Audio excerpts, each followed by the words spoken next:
Mr. Lauterbach, my understanding is that you're all set with your matter today, correct?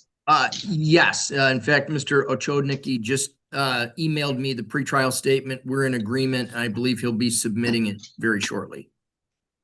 Okay, thank you. You're all set. Thank you. Take care. Bye-bye.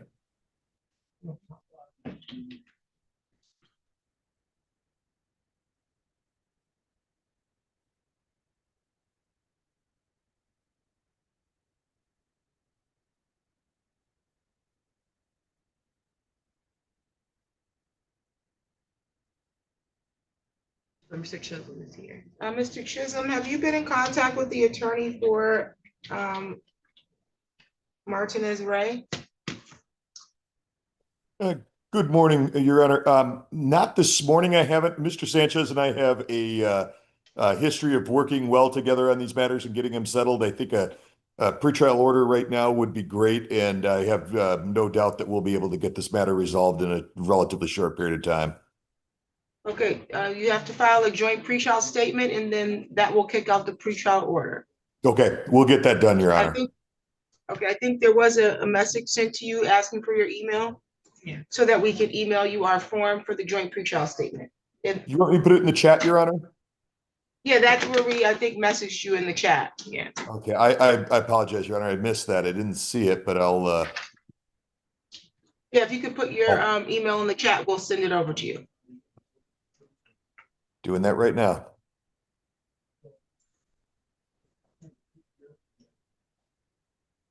Okay. Thank you. Is that all we need today, Judge? That's all you need today. All right. Have a great day, Your Honor. Same to you.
On the record in the matter of Orbit Leasing, I'm sorry, scratch that. Nobody just took care of that one, correct?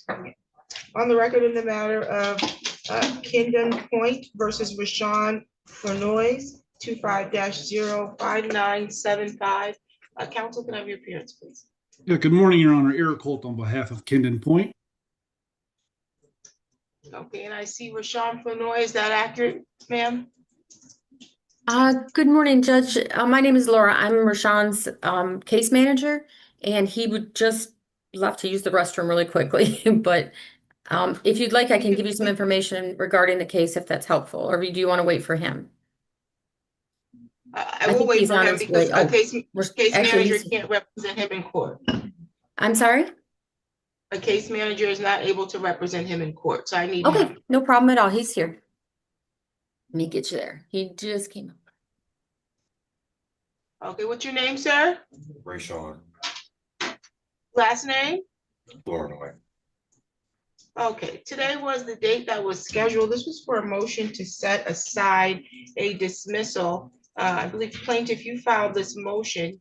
It stated in your motion that a second hearing was scheduled for October 22nd, and that prior to the hearing, the parties entered into and signed a consent judgment, which was filed through my file on the 21st of October. It says, therefore, as the parties had entered into a signed consent judgment, they did not appear for the October 22nd hearing. At said hearing, it says the matter was dismissed because the parties did not appear to put the consent judgment on the record, even though the court had signed a consent judgment. The motion is partially accurate, last statement being inaccurate. The court has not signed a consent judgment because you have to appear on a landlord-tenant matter to put it on the record. And so once it was filed on my file, our clerk's office immediately flagged it because it said this needs to be put on the record. Yeah, and So I that's never my signed it. fault. That was my fault, Judge, for not understanding the procedure here in the Lansing District Court. I don't practice very often out of here. I'm just starting to now and starting to learn your procedures. You know, in 61st, where I do a majority of my work, we just simply send in the consent judgment and that resolves it. I learned fairly quickly that that's not how Lansing works, but as a result of this dismissal, now subsequent to the dismissal of this case, I've had several other cases that I've reached conditional dismissals on, and I show up for those now. It was just a mistake on my end. I told Rashawn that he didn't have to appear as I wasn't going to appear, and then of course, to my detriment, the case gets dismissed. So it was just a lack of knowledge on my part, Judge. Okay, and so you want it set aside and you would like the consent judgment entered in its stead, correct? Well, I don't know if we need it entered at this time. My understanding when talking to Rashawn, it was my understanding that he, even back in October, was in the process of moving. I hear now from my client that he hasn't moved. And now we're talking also, I don't know where he is with his rent for November and December and now January. Okay, and it appears that he's present with a case manager. Is he in some special home or? No idea, Judge. We could hear from him and his case manager. I have no objection to hearing from his case manager. Okay, well, I'll put you in a private meeting room so you all can hear privately about it and then figure out how you want to move forward. It's not going to be a hearing in this court today. I'll Right. grant the motion to set aside the dismissal. If you can't resolve it today, we'll set it for a hearing, okay? Perfect. Can we also put Angie Lewis from Kendon Point in the breakout room, Judge?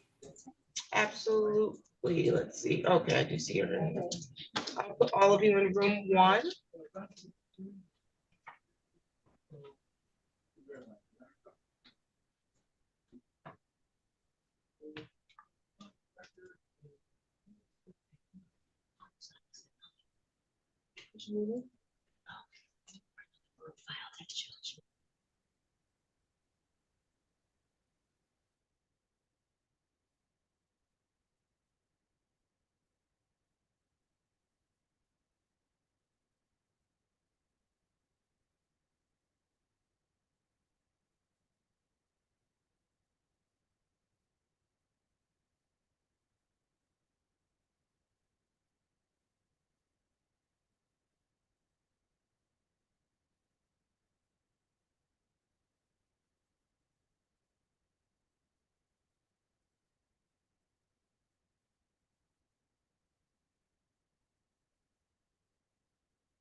See what I'm saying now?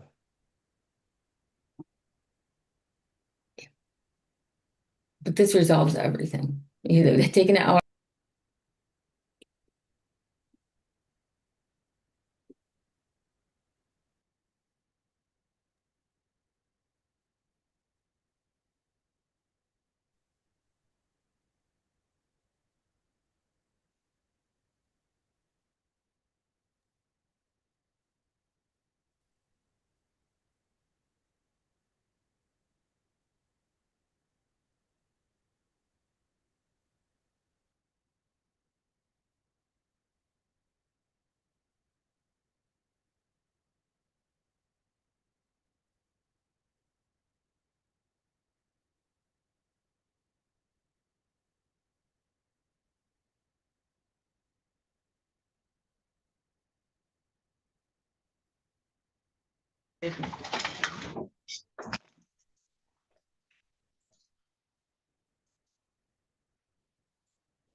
Oh, okay. Counsel Eric Holt. Yes, Okay, Your we're Honor. back on the record in that matter against Mr. Flournoy, Kendon Point versus Rashawn Flournoy. What was the resolution, or do you all need a hearing? Yeah, no, Judge, we won't need a hearing. So long as the matter's been, the dismissal's been set aside, we've reached terms of a conditional dismissal to follow.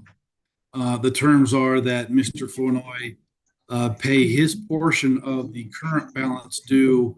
And when I say his portion, I mean, he's got a third party that's going to be coming up with some money on his behalf, but requires that he show proof that he paid like a certain portion of that before they pay. So he's going to pay $431.54 to my client today.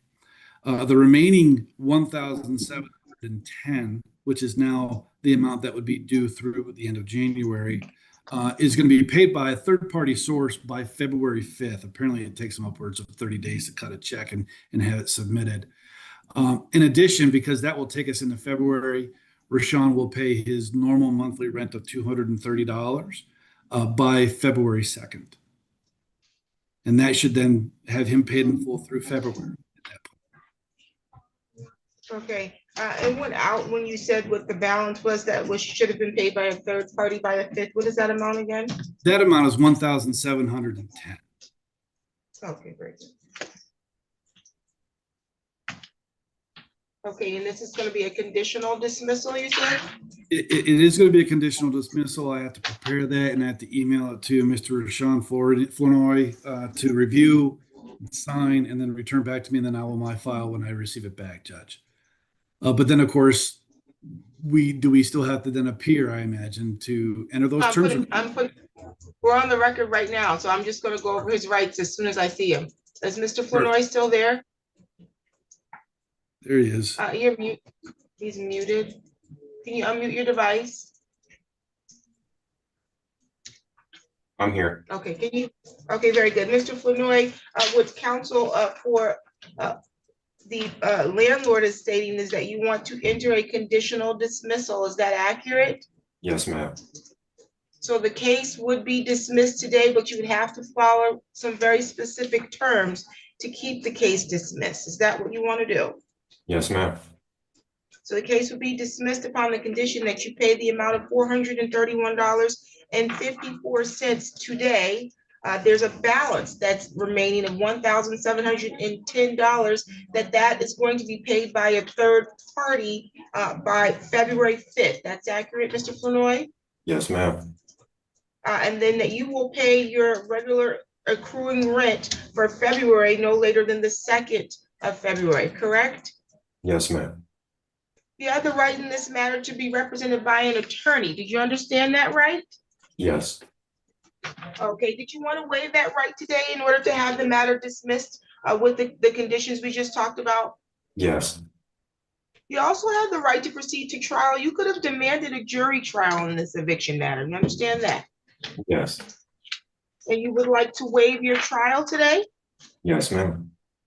Is there anyone threatening you to get you to waive your rights? No. Any promises if you give these rights up?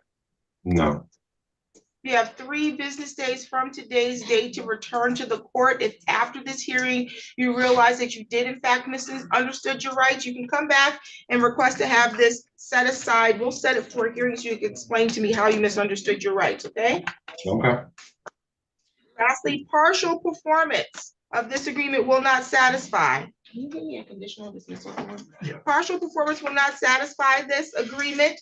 You have to do exactly what you stated on the record you would do to keep this matter dismissed. If you do not perform the way you said that you would, the plaintiff can request to have the case reopened, judgment entered against you, and you will not receive a new court date. Do you understand that? Yes, ma'am. Lastly, this is for both you and counsel. I have no problem having my staff execute the document. Do you both give permission to, for us to put that this was, with your, sign with your permission on the record? Yes. Oh, yes, Your Honor. So there's no need then that I prepare one? No, we'll do it right now and get it Oh. entered. Perfect. Thank you, Judge. No problem. Any additional matters for the record? No, Your Honor. Okay, you're all set, Mr. Flenoy. Thank you. Thank you. Thank you, Judge. No problem.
Judge.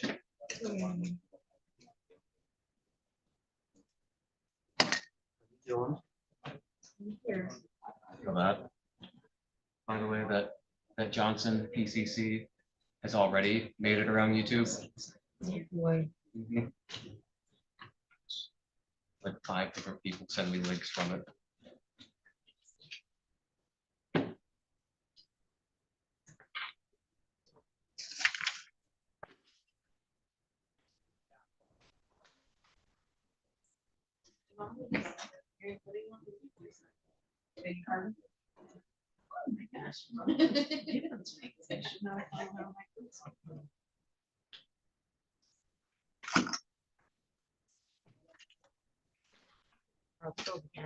Yes, sure will.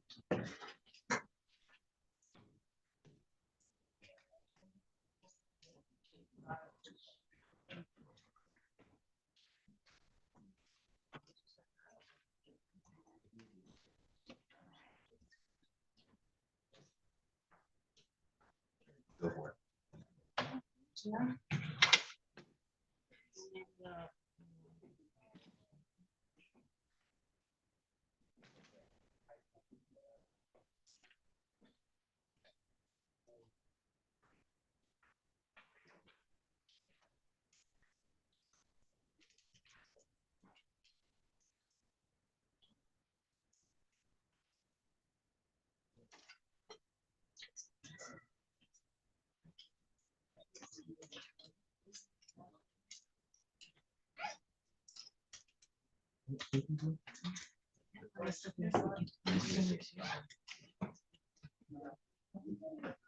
Sadly, with my horrible face memory.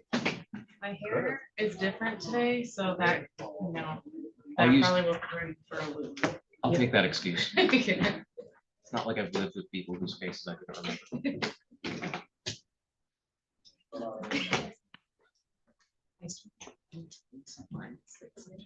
Names, dates, faces, places. This is the day I was born. It's just a black hole in my brain How do you survive? with difficulty. It helped to marry a social worker. Oh, yeah. Mr. Pfeiffer, are you representing that you have a memory issue?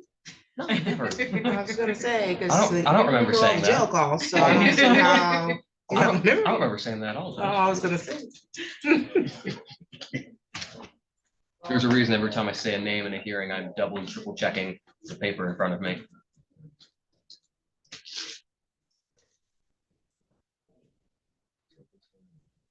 Give me the facts of the case, things like that. I can remember them for years. Names, Selective, it's called selective memory. basically, my brain's choosing to not remember the things that would be very helpful for my daily life. I stop when I see like out of context. You know what I'm saying? So like if I see somebody in the grocery store, but I'm used to Look, I seeing. know them from somewhere. I know, and then I'm like, okay, wait. Then I have to run through. It was rough when I was a public defender. Go through the halls and shout, Mr. Pfeiffer. I'm like, hi. Hey, you. And they're like, I'm your client. Uh-huh. We talked 4 times. You gotta give me more than that. You need to like bring a cheat sheet with you. Charge of arson. You, I remember you. It's nice to not. I know. Oh, thanks. Had the electricity case there. Oh, In that God, room. yeah. So those were our seats. at the ER. Even the last time we were here. Yeah. we sat there. Yeah, that was, I was not involved, but just remember walking by and seeing the courtroom filled. Jam packed. But it kind of like got in the groove over there.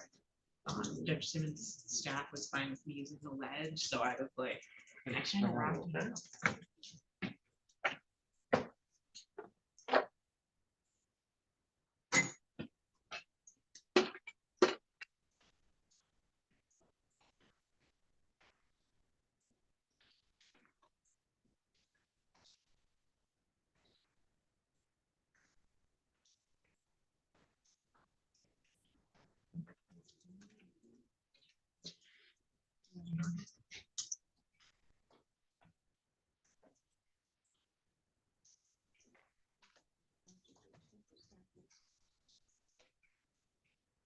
Are you ready or do you want me to start?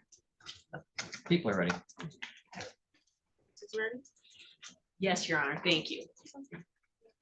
On the record in the matter of the people of the state of Michigan versus Eddie Ringgold, 25-02742 FY. Can I have appearances, please? Good morning, Your Honor. Prosecuting Attorney Adam Pfeiffer on behalf of the people.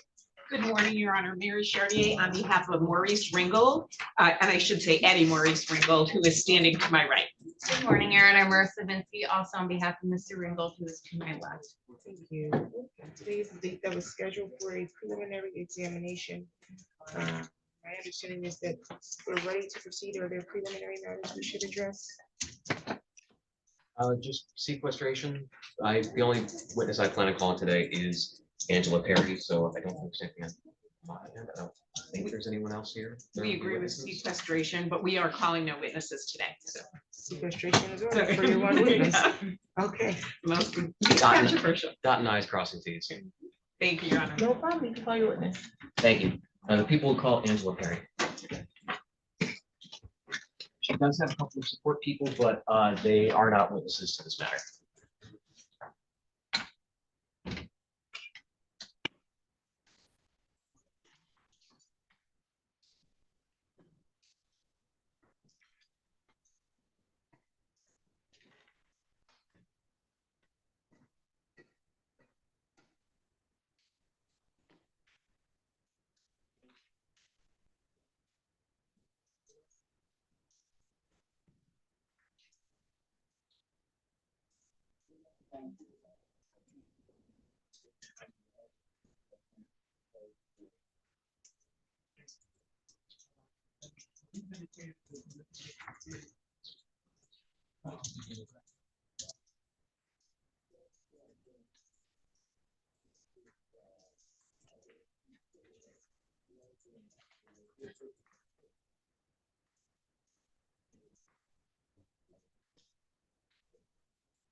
You want her here? Would you like me to come here?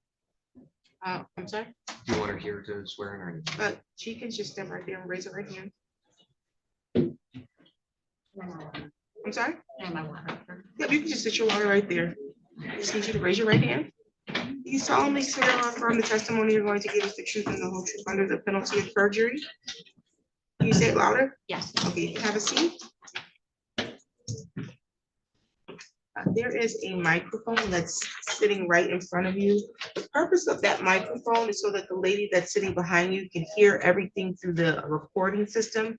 It does not elevate your voice for the courtroom. So I need your responses to be loud and clear so that I can hear them, because you're answering the attorney's questions, but the answers are for my benefit today, okay?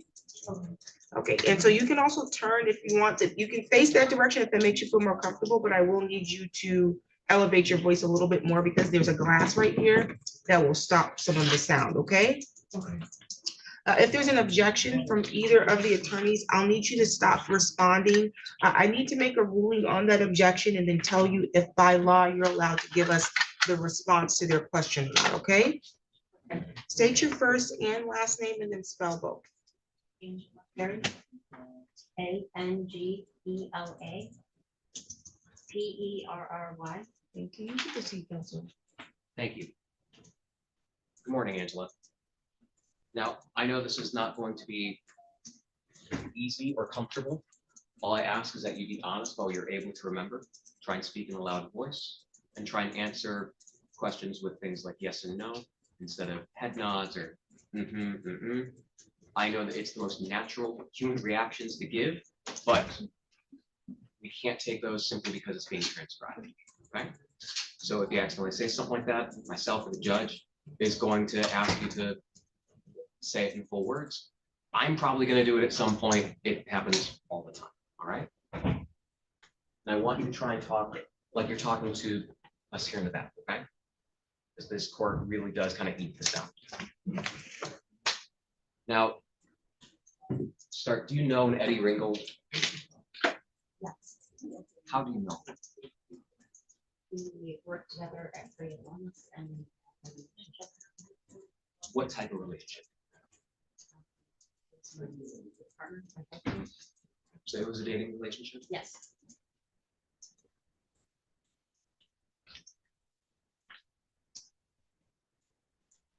When roughly were the two of you dating? Um, I started at grade ones, I believe, in Simmons, so in like maybe 2017. 18, 19, 20, in that range.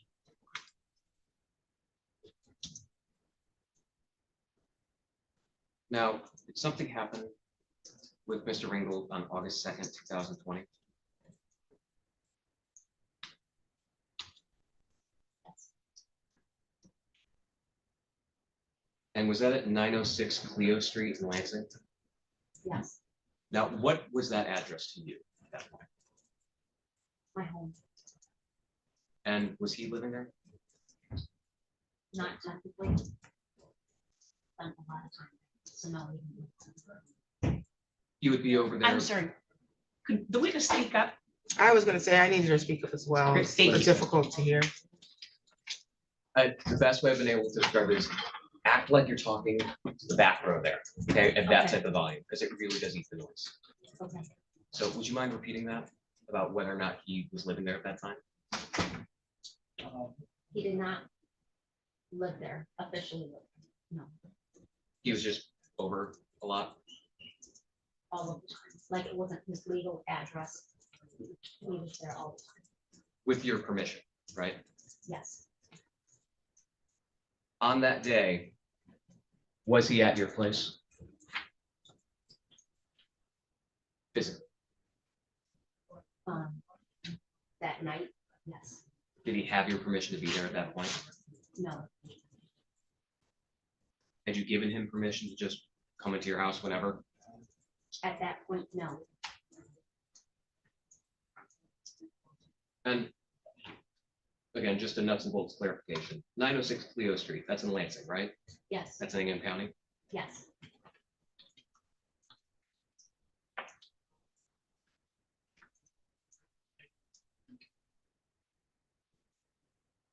What happened? What did Mr. Ringgold do that day, that night at your place?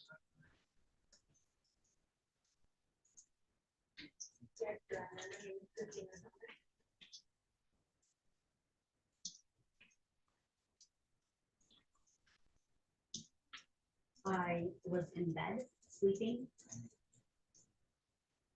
And I woke up just to that eerie feeling of somebody watching you or somebody there. That hair on the back of your neck feeling. Objection as to leading. Which I Clarifying. just saying. So you woke up to that feeling. What do you remember once you woke up? He was in my room, my bedroom, By he, who do you mean? Maurice. I know him as Maurice. That's his middle name, I believe. The Eddie Ringgold we've been talking about. Eddie Ringgold was standing at the end of my bed.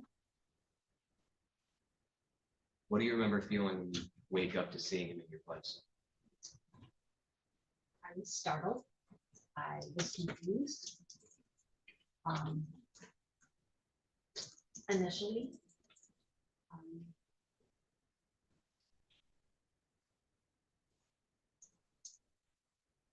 What do you remember happening next?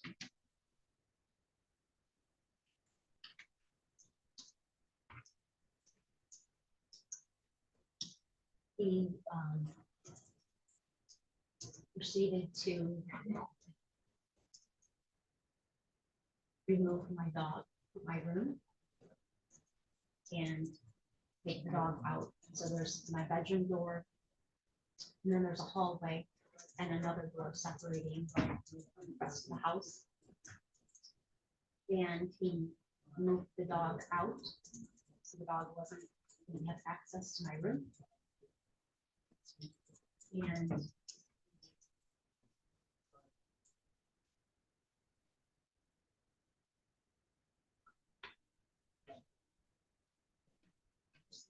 to come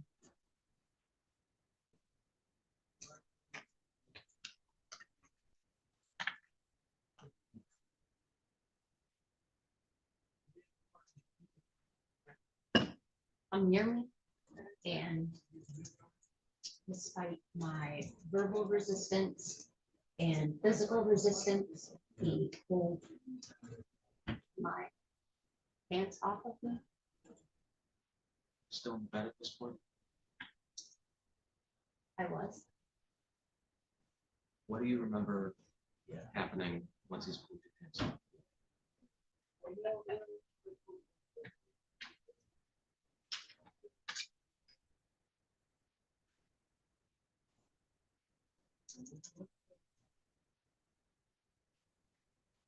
I was trying to resist. I was trying to stop him and tell him, I don't want this.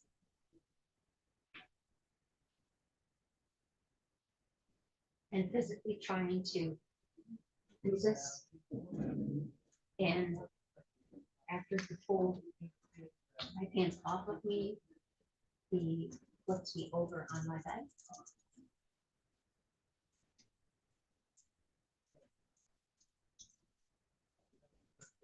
And I was still trying to physically fight that or resist it, and verbally tell them no and resist it.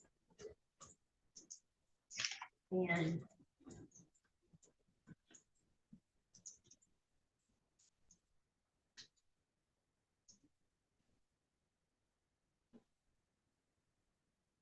he had me face down on the bed and pushing my face into the mattress. How did that affect you, having your face pushed through that mattress?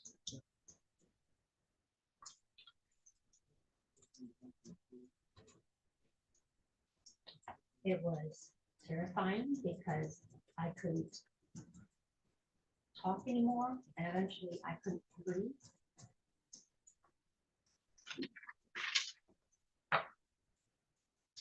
And he had my body, he had control of my body. I couldn't move. Did you try to move? Yeah, but I couldn't fight back anymore. I couldn't try to communicate. I couldn't scream. I couldn't yell. I couldn't anything.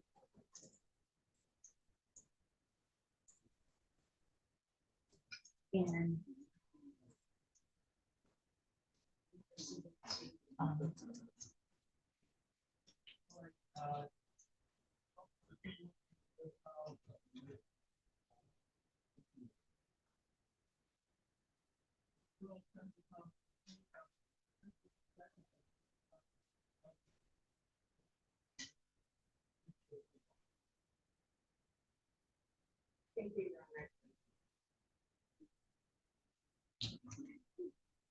he proceeded to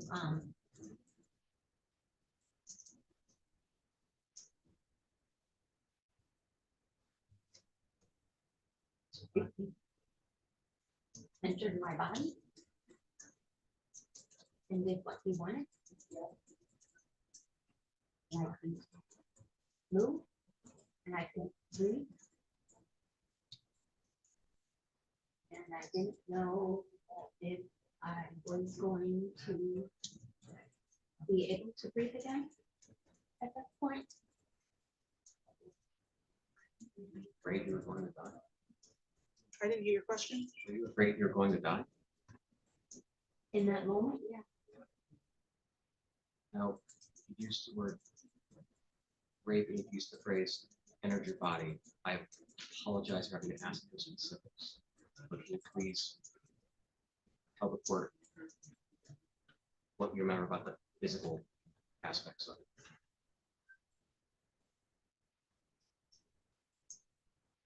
He inserted himself inside of me. What do you remember from this? He inserted his penis into my vagina and proceeded to.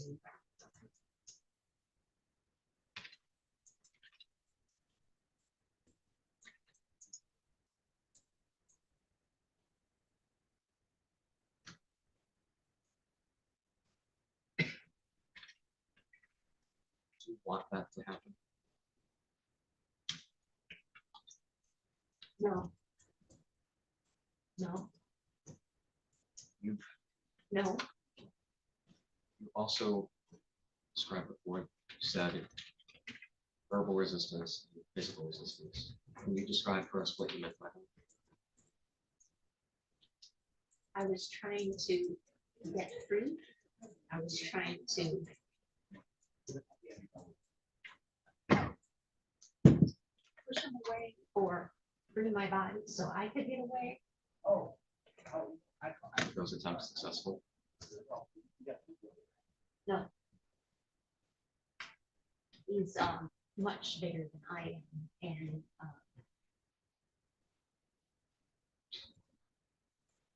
at that point, I had no way of being able to stop or resist or fight back or communicate or even breathe. Now, before he put himself inside of you, you said that you verbally resisted before your face was in the mattress. Can you describe for the court how you remember verbally resisting? Telling him this isn't what I want. No, stop.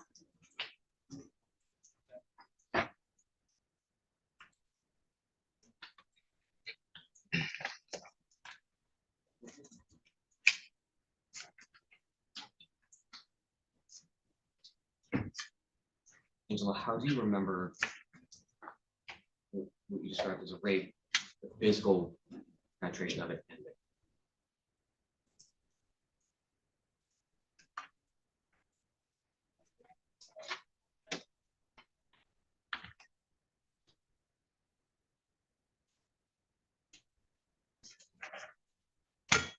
Eventually, it just stopped. It just stopped. And I think that was because I was eventually able to fight my head free just slightly enough to turn it to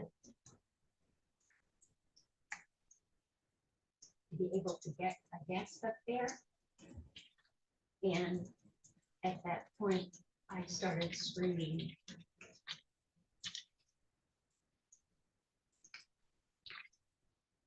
Just give me the words of just scream. Screaming. Remember happening once you were able to scream. That's when he actually stopped and got off of me. He moved his body from mine. Remember happening once he actually gets himself out of it.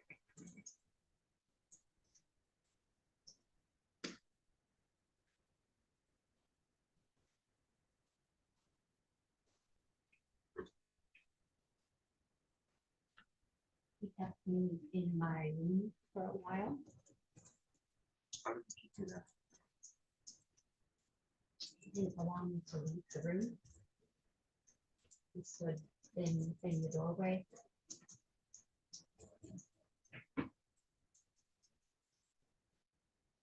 Do you try and leave him standing in the doorway?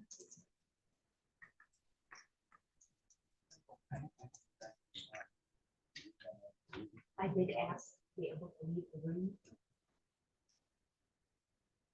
What did he say?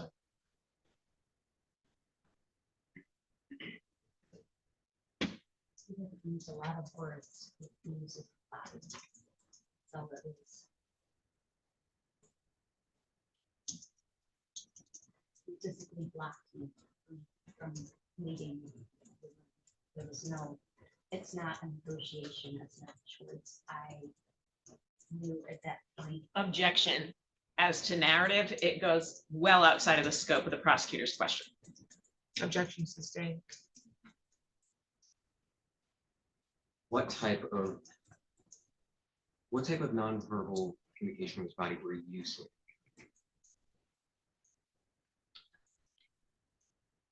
And standing in the doorway, blocking the way, not allowing me to leave.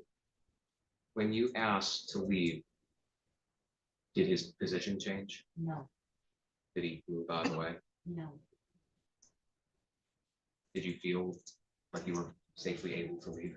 no. Why did you feel like you were not safely leaving that moment? Because he has shown he can take complete control of my body, whether I like that or want that. That it just happened, right? That had just happened.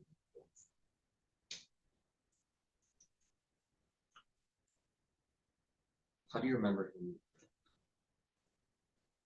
Actually, let me rephrase that.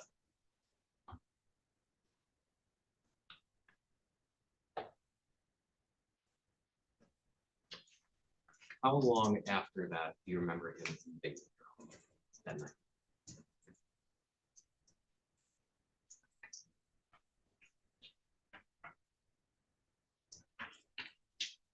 It was hours.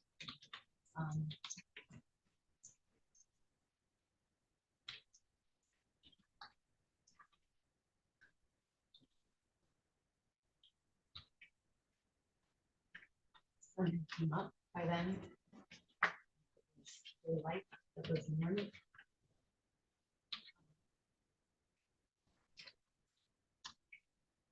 I remember feeling what's behind the left.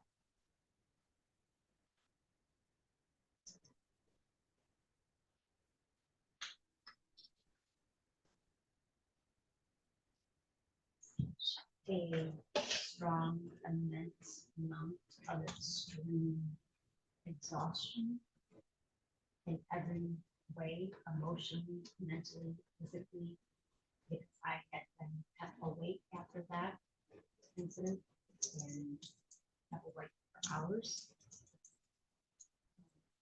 And fear, terrified. You were still afraid even after you left. Yes. When did that fear go away?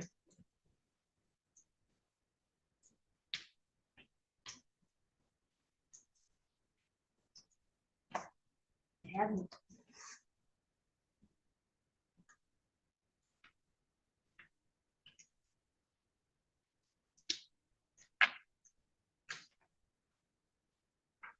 You've been afraid of that man since he did this to you that night in August of 2020.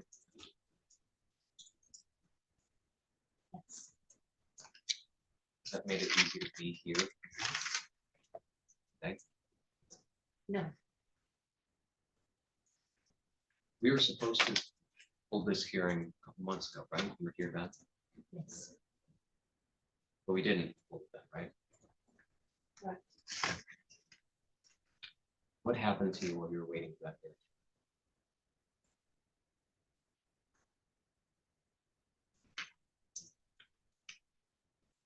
The anxiety and the fear.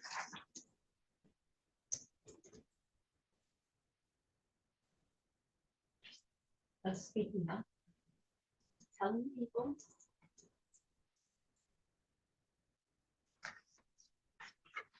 Was overwhelming. To the point where I had a panic attack and ventilated and passed out. an ambulance on the day called for? Yeah, yes. And you said the fear of speaking up, saying what he did. Why have you been afraid to speak up about what he did to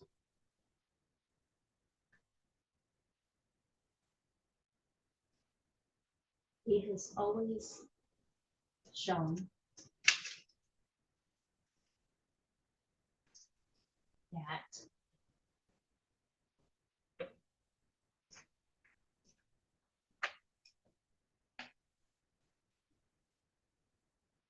he has access to me and he can punish me.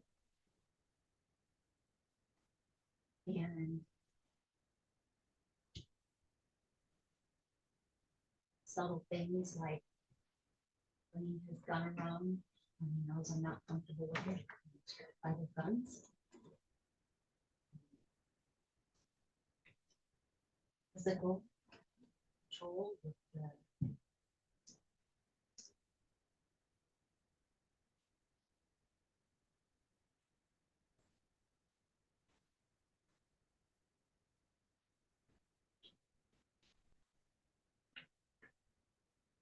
the intimidation.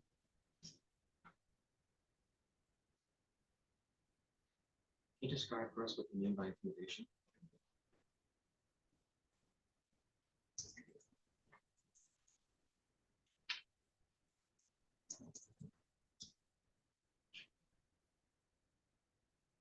He has always reminded me and shown me that he's physically capable of controlling my body. He has access to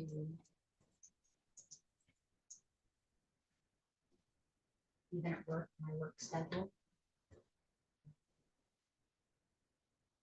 Know where I was and what I was doing. And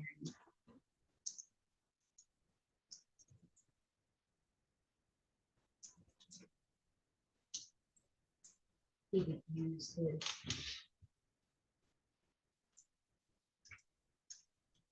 physical presence.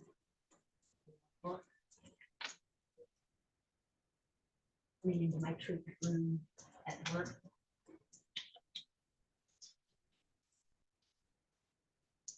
As reminders.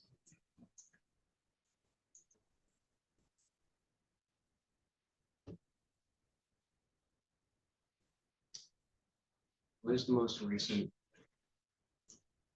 time you can remember him intimidating you?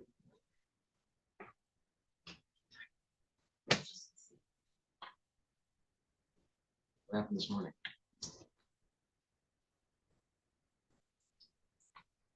We pulled up in front of the courthouse. And there was a car parked in front of us and another vehicle in front. And he got out of his vehicle and just stared me down. For how long? Seemed like an eternity. Maybe minutes. That was this morning before this hearing. That was right before I walked in to the courthouse today. What do you remember feeling when that happened? Terrified. It's a reminder.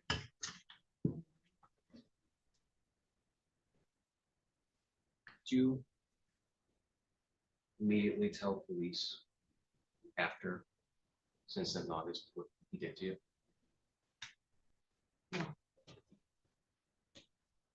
When did you finally tell police about what happened?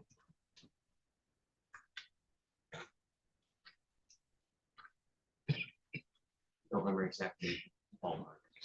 In the spring of this past year. In April and May. Why did you not tell police before then?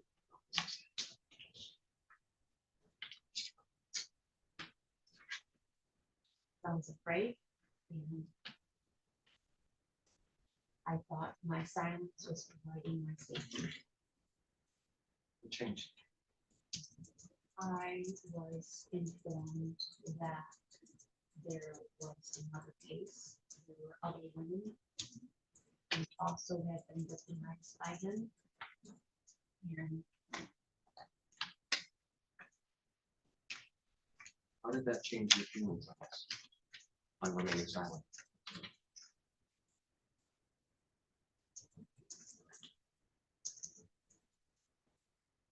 I felt an immense amount of guilt and responsibility because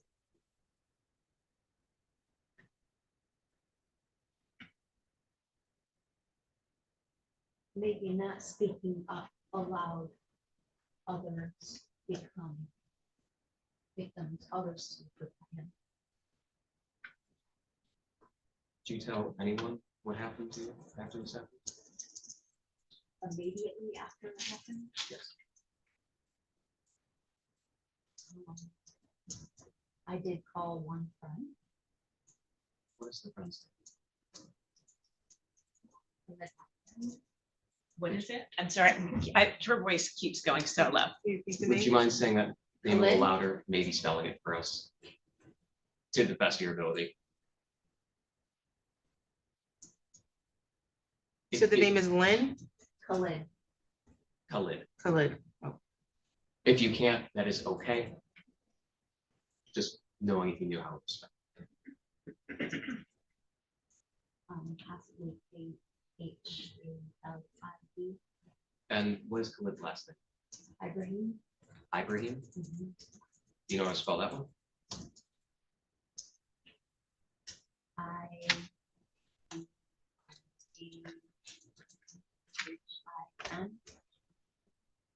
And how soon after that night did you tell him about what Mr. Engel had done to you?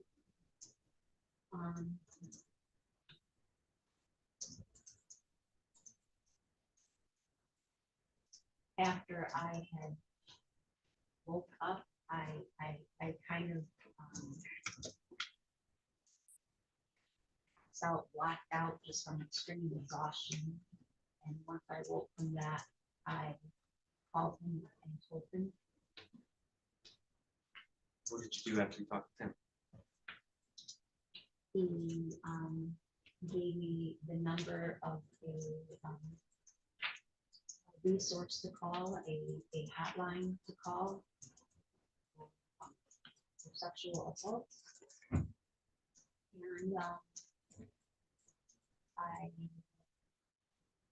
I called that number. At this point, I was still feeling very out of it, very much in shock, very overwhelmed.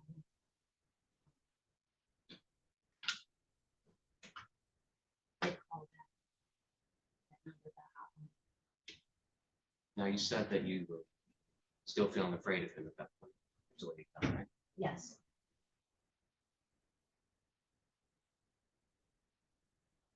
What do you remember doing in response to it?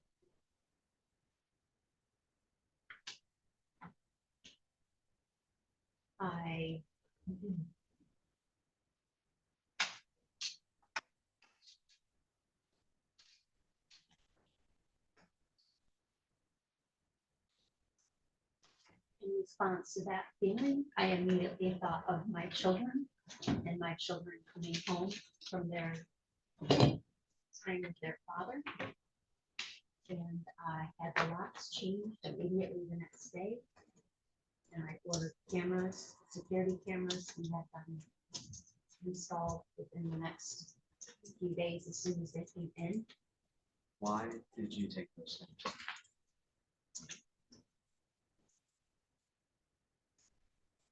I was afraid they would return. Did he come back to your place? He did. How long after this? He would come back repeatedly. It was on my cameras, which is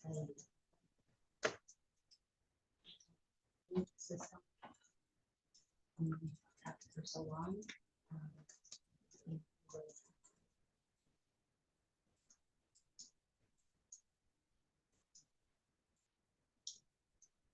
in the porch, and at one point you could see moving his body around or positioning on the camera. There's when it's activated, that's a little light that comes on. And I believe that he was trying to. Objection as to speculation. Objection sustained. But so can you describe what you mean by he was moving his body around? I could see him repositioning and watching the cameras. Now, would he come back to your house while you were home? Um,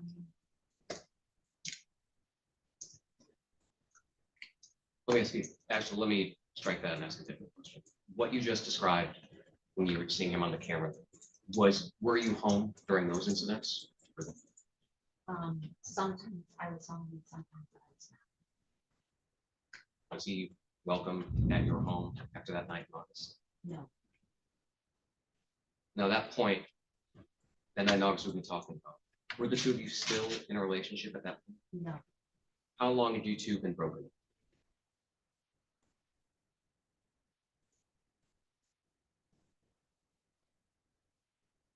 Once.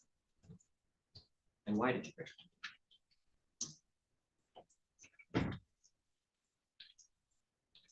Is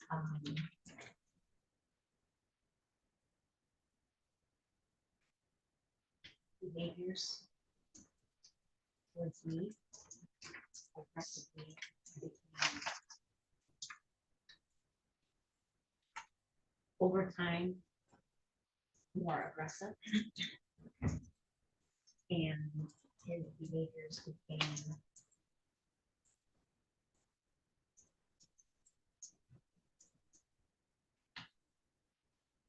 odd and bit irrational, How did those behaviors make you feel? scared. So then did you break up with him? Yes, So you broke up with him, and then months later, he's in your home uninvited in the middle of the night. yes. You've already said that because this, you're still afraid of that man even to this day, years later. How else did rape affect you?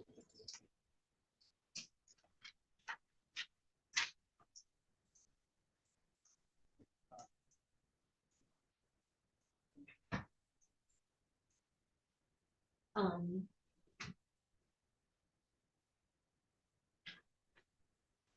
I'm struggling. I'm dealing with extreme anxiety. Apart from when you're coming here for this hearing, does it affect your daily life? Yeah. How? Or since I spoke up.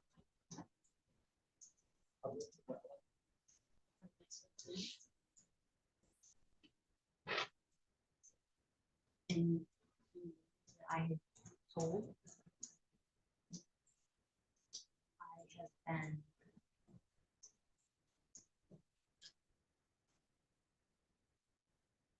Terrified to be out in public alone. In my house. Panic attacks. I'm unable to sleep. I'm unable to work.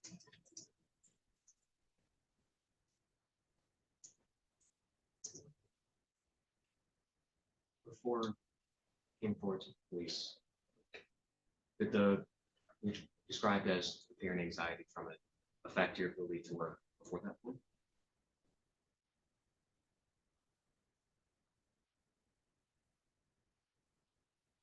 It took some time, but I was able to leave creative wellness. And I had, in some ways, blocked it out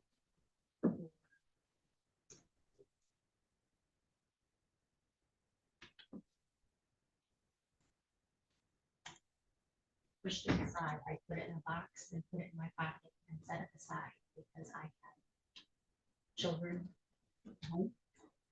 And I had a mortgage and bills to pay, and I worked in an environment where there was a non-compete, so I couldn't just go work somewhere else. Why did you not want to work at Creative Wellness Center? That's what he was. And there was,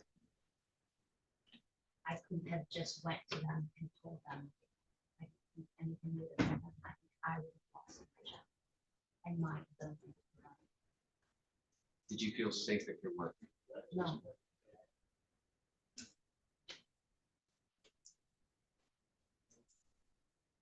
Just one more. okay.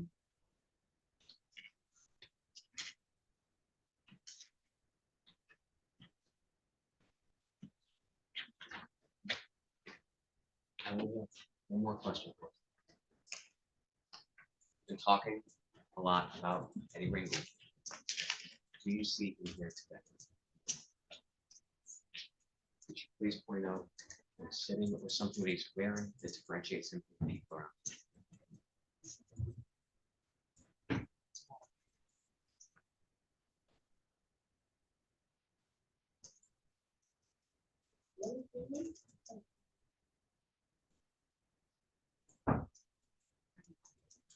Shirt and tie. Or could reflect not only that she's pointed at the defendant, but that she's identified the clothing that he and only he's wearing. No objection for purposes of the exam. Thank you. So noted.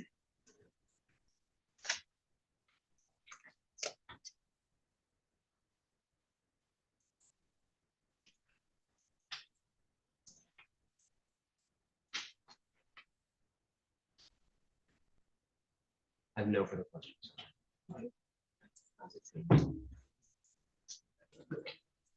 Thank you, Your Honor.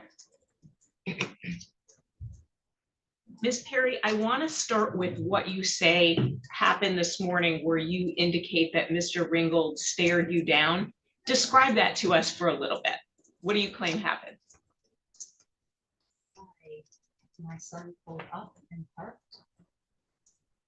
On what street? right out in front of the building. Is that Michigan? Yes, Well, it's Michigan or Capital. So do you know which one it was, Capital or Michigan? it was the road that is right in front of the building. Right in front of beside the police station and the building we're in now. Okay, so it sounds like Michigan. People would stipulate that that road's Michigan. So your son pulled up, you're in the passenger seat, I take it? Yes. And then what happened? I was in the passenger seat and I saw him get out of his vehicle and he stood there and just stared at me. He got out of his vehicle and was just staring at me the entire time. For how long?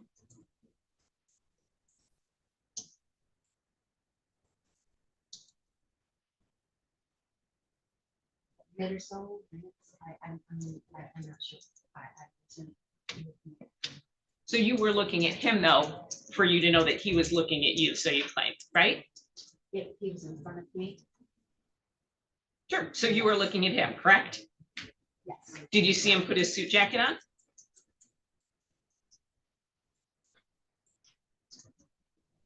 He was wearing a shirt. So did you see him put his suit jacket on? I don't remember. So he had a purple shirt on, but not a jacket that goes over it, correct? I don't know. So you don't remember seeing him put a suit jacket on. Did you see him then put his overcoat on, his winter jacket? Did you see him help his mother out of the car? There were other people that got in the vehicle, yes. And then what did he do?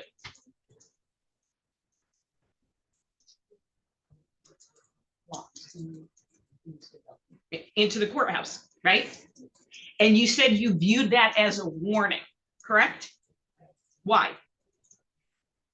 Because that's how he communicates. By looking. It his look has been used many times in my past and as a woman, so yes. So you think that you can tell he's warning you by a look, right? If it's just a glance, that would be different, but it was a locked in staring at me for an extended period of time. For a minute, you said, right? A For a minute or minute, so. right? And did he say anything to you? I was in a vehicle. Sure, but he still could have raised his voice to say something to you, correct? I didn't hear him say. Did you see his lips move in your direction so you thought he was talking at you? No. Did he come over to your vehicle? No, Did he gesture at your vehicle? he was staring. I'm asking about gesturing, ma'am. Did he gesture at your vehicle? And from the time you made your claim with the police, which was roughly April of 2025, has Mr. Ringgold given you a look between then and now, January 2026, that you view as a warning? Between when? Between when you made your claim to the police, which was, I believe, April 8th, 2025, and now we're on January 5th, 2026, has Mr. Ringgold given you any looks that you view as a warning? Other than this morning? Yes. No, I have no. Has he tried to contact you? I haven't completely left, so on my end, no. So the answer would be no, right? To your knowledge, Mr. Ringgold has not tried to contact you at all, correct? Now, you indicated that you were aware of another case involving Mr. Ringgold, correct? I was made aware of him. By who? A former coworker, Who is that? Annalise. Annalise? What's her last name? um,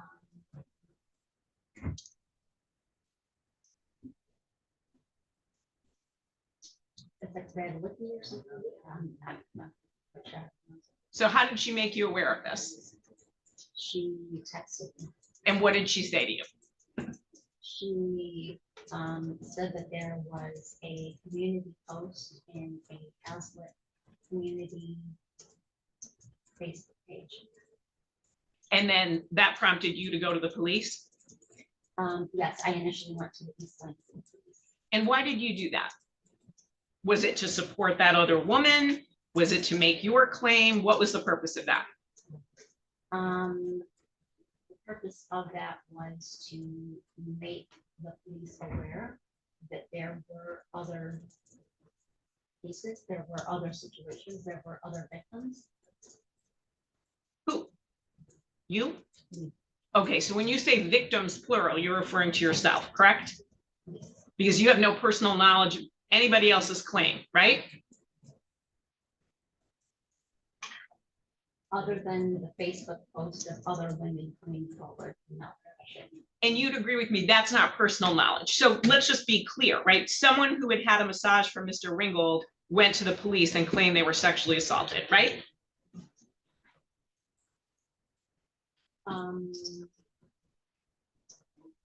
If you're referring to this most recent case, I guess that's what that was. I don't know the details completely of that case. Right, so when I asked you about personal knowledge is something you saw or heard, actually heard occurring. You have no personal knowledge of that case, right? Correct. And so you went to say, hey, here's my story that this happened to me, correct? Yes. Now, in that other case, you're aware that Mr. Ringgold went to trial, right? Yes. And you're aware he was found not guilty, correct? Objection, Your Honor, relevance. It is relevant. Prosecutor opened up the door to why she made her claim. What happened with that case is certainly relevant.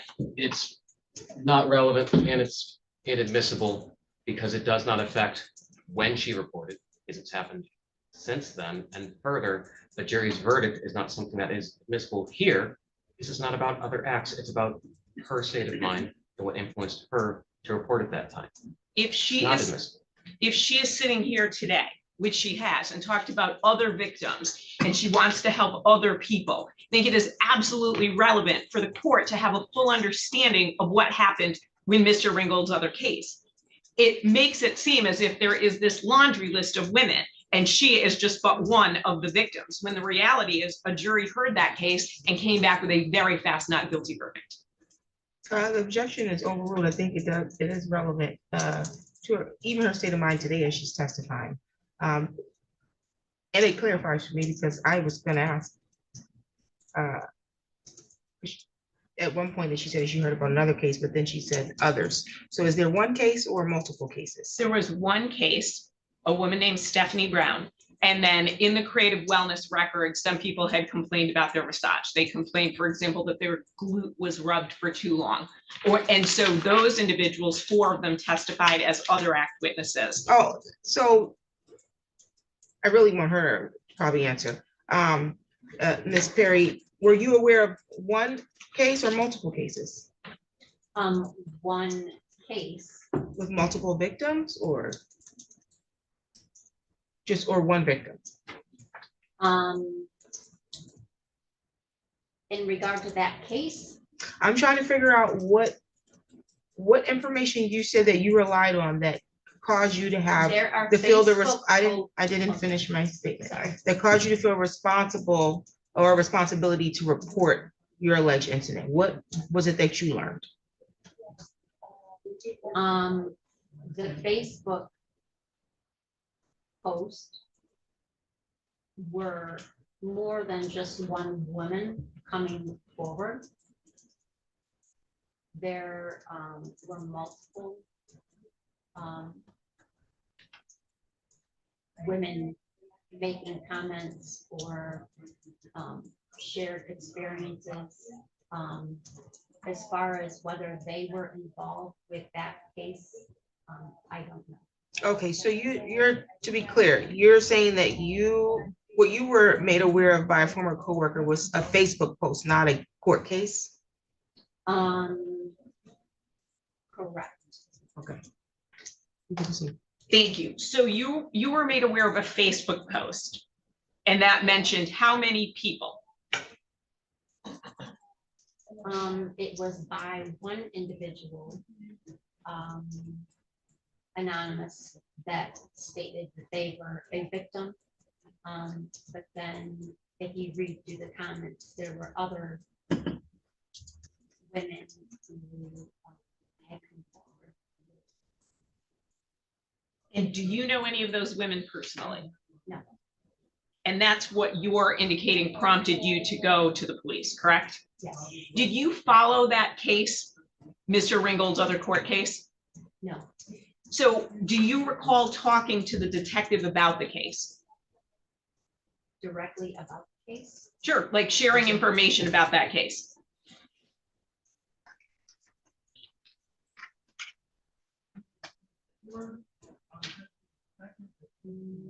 Not actual case. Okay, so how did you know that, for example, where it was in the process, who his lawyer was, anything like that? I did look it up online and found that you were, but I did not follow the case. How many times did you look up the case online to find out what was going on with it? I don't know. So more than 5, less than 5? Could be more than 5. Could be more than 10? Why don't you know? Why can't you remember that? Are you having any memory issues? I honestly just don't remember how many times. But it was more than once, sounds like. Yes.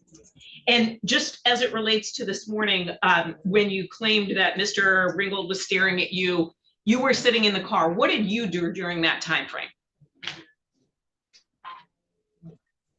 Sat in my car trying to not have a panic attack.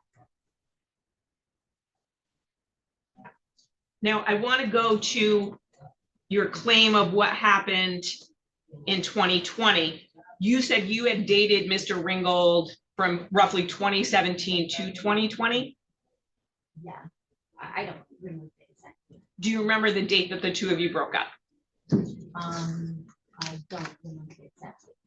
Your claim is that you broke up with him, correct?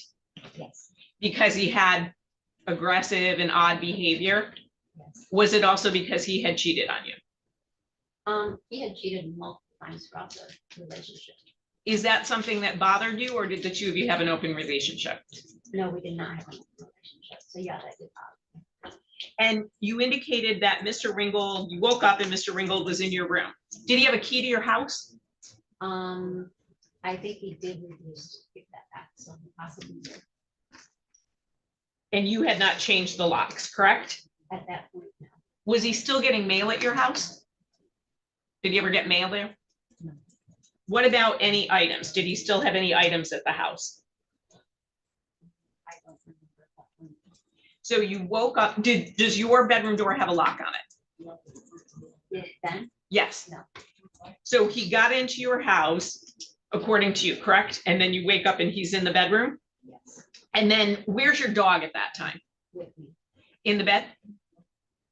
How does he remove the dog? Does he pick up the dog? Does he call the dog? I think he like shoot him out. What kind of dog is it? He's a mixed breed. How big?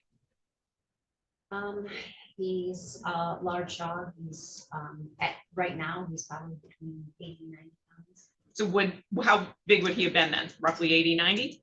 I know he would have been much smaller. He would have been much younger. So how old would he have been at that time?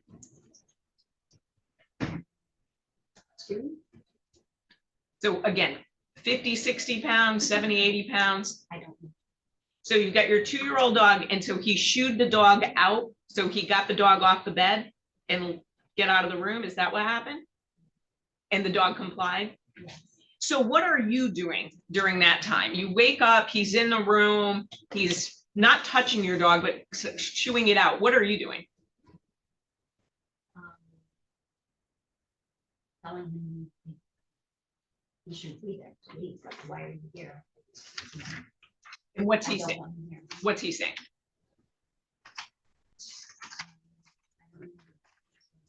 And are you still in bed?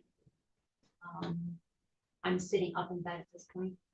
You said he took the dog out into the hallway and then out another door Mhm, and put the dog out there? mhm. You have to So answer yes. yes or no. You can't Yes. just, mhm. Yes. Okay, so how far away is that? If we're using the courtroom as a guide, this is the, let's say, the door to your bedroom. So we go out the door, he's in the hallway. How far to that next door? The furthest would be from me to you. It's very close. Okay, so roughly maybe 10 feet. Does that sound accurate, or 12 feet? Maybe, Okay, 10 to 12 feet. And so then you remain still in the bed. at this point, I'm probably, yeah, sitting up or on the edge of the bed. Yeah. Is your phone in the room at all? It likely was. But you didn't use your phone to call, to try to text, get help, anything like that, correct? At that point, no, I was in shock and I was scared. I didn't. So he and the dog leave, he puts the dog in the other room. You don't close your door or do anything, you just remain in bed, correct? He was closing the doors. He was. Well, but he's removing the dog from your bedroom and then going out into the hallway, opening up another door, putting the dog in there and closing that door. So what I'm asking is, while he's doing that, you don't close the door to your bedroom, right? That wasn't an option because he had control of the door. So it's very close in space, so he could manage all of that and stand in that way. It wasn't as if he could close the door or walk out a door. He could have did all of that, literally standing, blocking anyway, I wouldn't have been able to do it. Well, how though? How, if we're about 10 to 12 feet away, Or right? maybe it's closer. Okay, well, it's your house. So how close is it? Your Honor, I'm good, Jack, at the very least, to the estimation 10 to 12 feet, because from my eyeball between the witness and the defense attorney is more like 6. I'm thinking in yardsticks here, and I'm seeing 2 is the distance between. So 6 feet, I'm 5'5". If I were to lie down, I would not reach Miss Perry. I would agree. It's more than 6 feet. I can't I be don't know exact. the exact measurement Ma'am, between my bedroom door and my Ma'am, hallway. ma'am, I gave you an instruction in the beginning that if there was an objection, I have to address it. I'm not good when it comes to feet either. So, I I'm not gonna be hard pressed if she can't figure it out. So if this is the distance, how is he controlling the bedroom door, but then also opening up the other door, letting the dog out, and then closing that door? How is he doing both of those at the same time? He's a very tall individual with a very wide arm span, and I do believe that it's doable within the way that my house is So, set up. so you saw him holding one door and then holding the other door with his arms wide apart like that?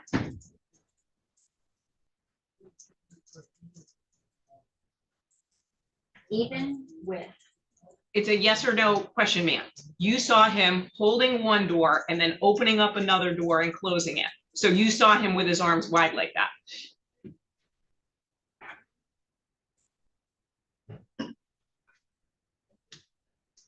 no, that's not how it was. Okay. So how was it?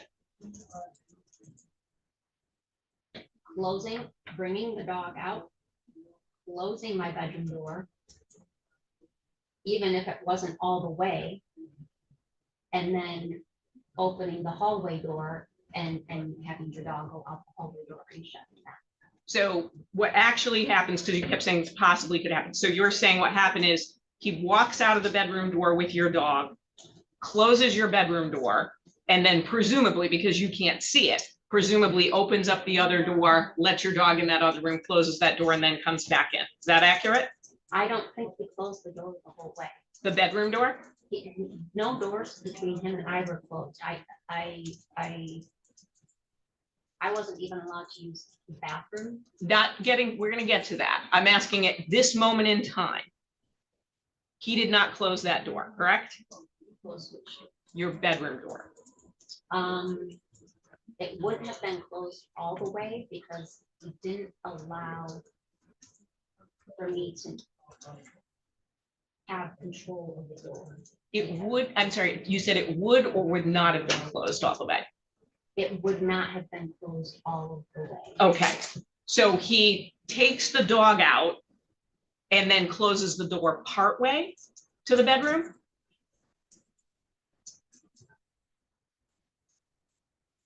Yes, And that's what you remember? yes.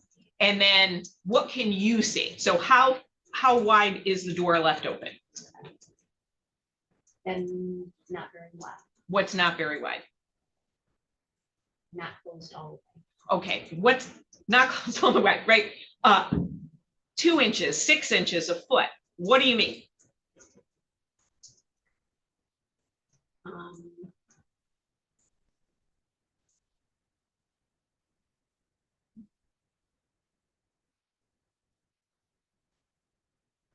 It was open enough to where I could see into the hallway and closed enough to where it was partially closed. Okay, so you don't have any estimate of how open it was. I don't have a measurement. Okay, not asking about a measurement, right? So you've got a memory of it. Go back in time, right? You're saying this happened. What do you think? How big?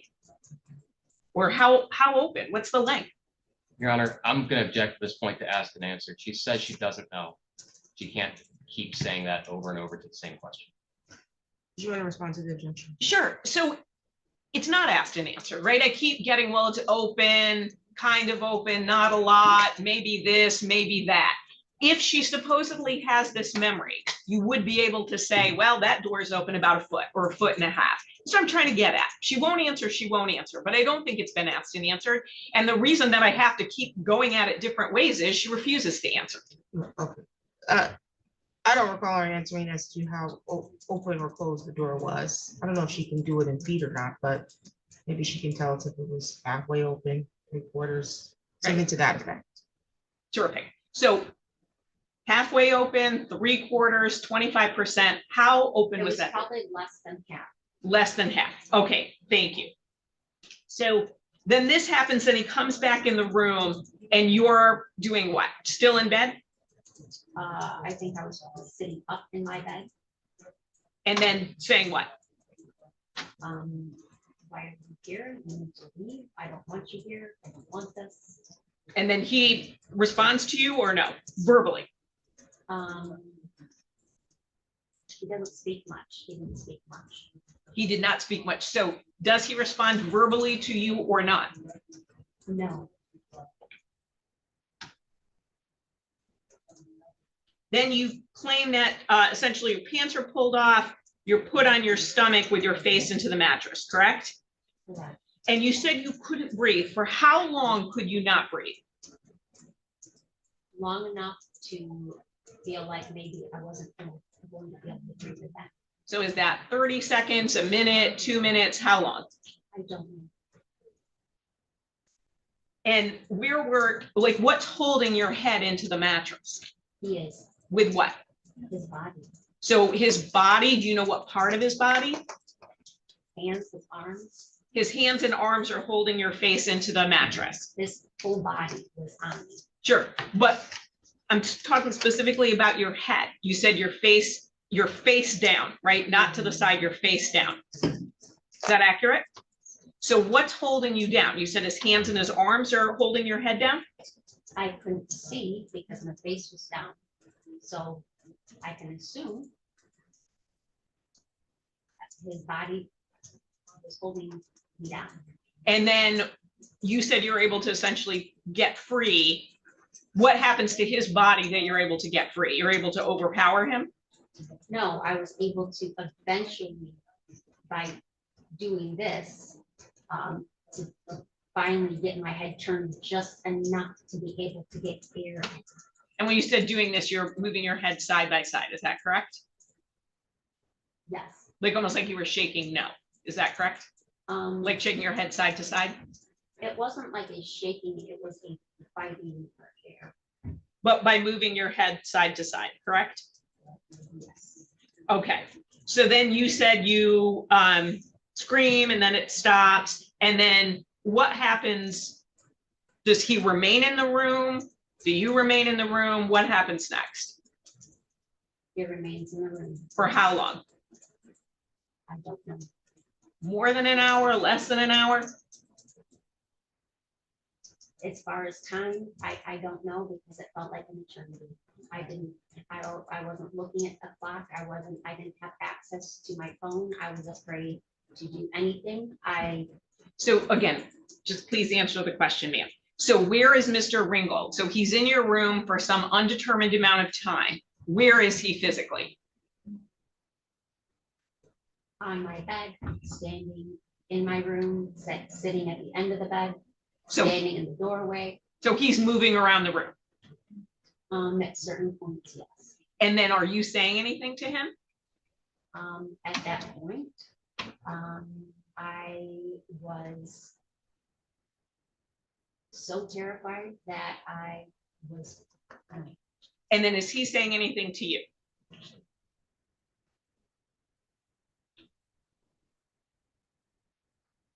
Then how do you leave the room? What happens where ultimately you leave the bedroom? I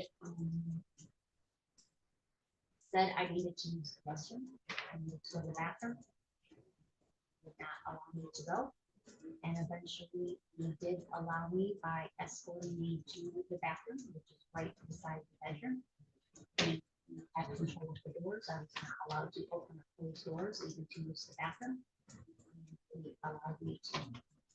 Had you gotten dressed at that point in time?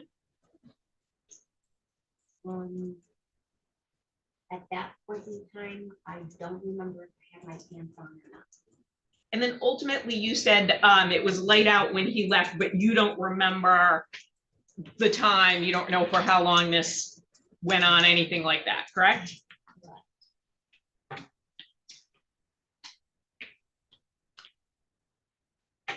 Now, you said that you were kept awake and you were terrified, you had extreme exhaustion, correct? Now, when he left, did you go to sleep or did you call your friend Khalid? I immediately, I just fell down and crashed. Okay, so fell asleep? For how long? Do you know? When did you make this phone call to Khalid that you claim? I don't know. So was it that day? Was it? It was that day. Okay. And then does he know you're here? Have you given his information to the police before? Does he know I'm here right now? Yeah, and let me rephrase. Does he know that you have made your claim to the police all these years later?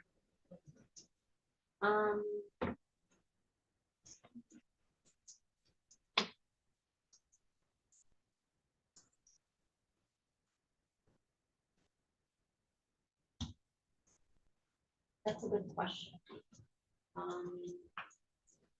I believe he might be aware now Why do you think that you believe you might be aware? because this has had an extreme impact on my life, and we have communicated that. We haven't talked in detail. He doesn't know I'm here today. I don't discuss the case with him. So you say you told Khalid back in 2020, Mhm. and then I'm assuming continuing to be friends with him now through 2026? We are. And so you said you kind of were unsure about whether he knew you had reported it to the police. Did you tell him that? I think we did have one conversation where it did come up.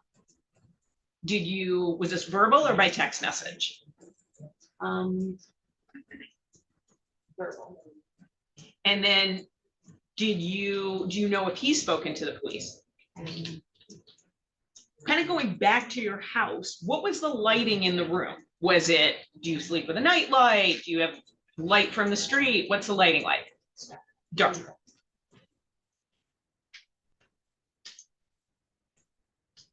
Have you communicated with Mr. Ibrahim? Might not be how to pronounce his name, but at all via text message about this? Or anything in writing, email, Facebook Messenger, anything like that?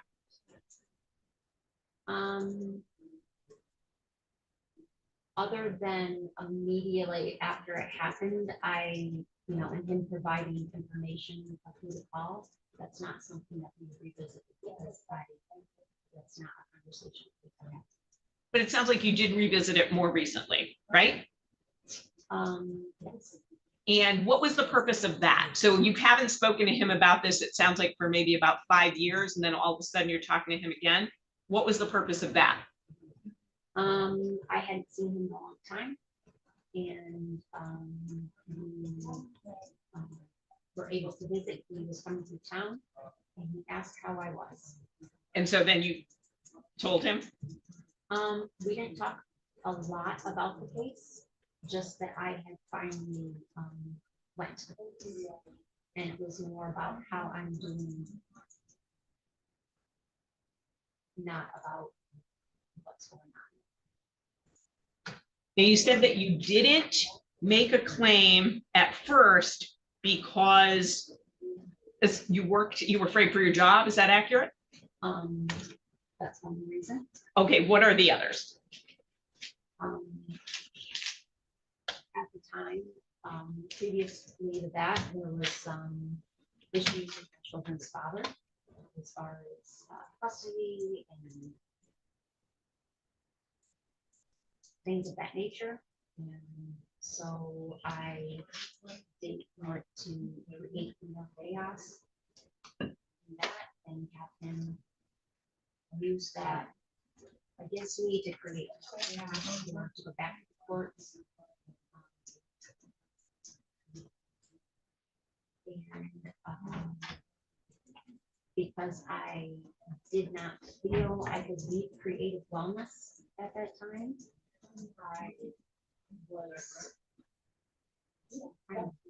So let's start with your children's father. Do you have children under 18 now? And is he still involved in their life? So that's no longer a concern for you that he would use this against you or create chaos? No, because I spoke to him and he's actually here today. But you didn't feel that you could speak to him 5 years ago? Correct. What's changed in those 5 years? Oh, a lot. Like what? 3 of our children are now young adults. And we have just worked through some things to where we're able to have that conversation. Now, you talked about Creative Wellness, you didn't feel that you could leave, but you ultimately did leave, correct? Yes. Despite having a non-compete clause? And you never gave anybody at Creative Wellness a chance to even hear you out because you didn't even tell them, right? I did not feel comfortable sharing that. That wasn't my question though. You never gave them a chance to hear you out and see what they would do because you never told them, right? I did not tell them. Now you indicated that Mr. Ringgold was on your Blink cameras, is that correct? Do you have copies of that video showing him on your property? I do not know. You do not? I do not. Did you at any point in time? Yes, And then what did you do with them? I deleted them. When did you delete them? So do you know how long you kept them? Years. And then you ultimately deleted them? Yes. How many times do you think that he went to your house that you saw him on the cameras?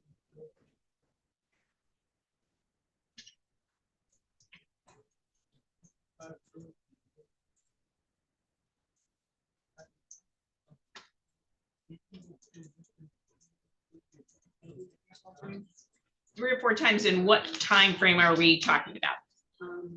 The couple months following the incident. Did you ever text him or contact him and say, stop coming to my house?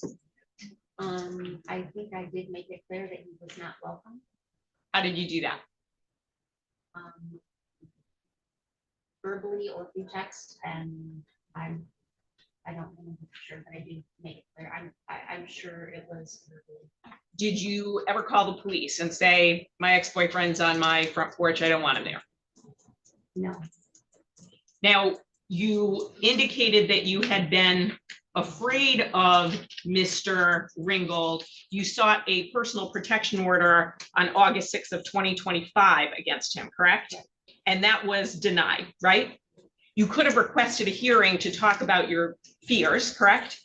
But you chose not to do that? Now, you had also said that behaviors that Mr. Ringgold had toward you while you were dating, he became more aggressive, right? What do you mean by that?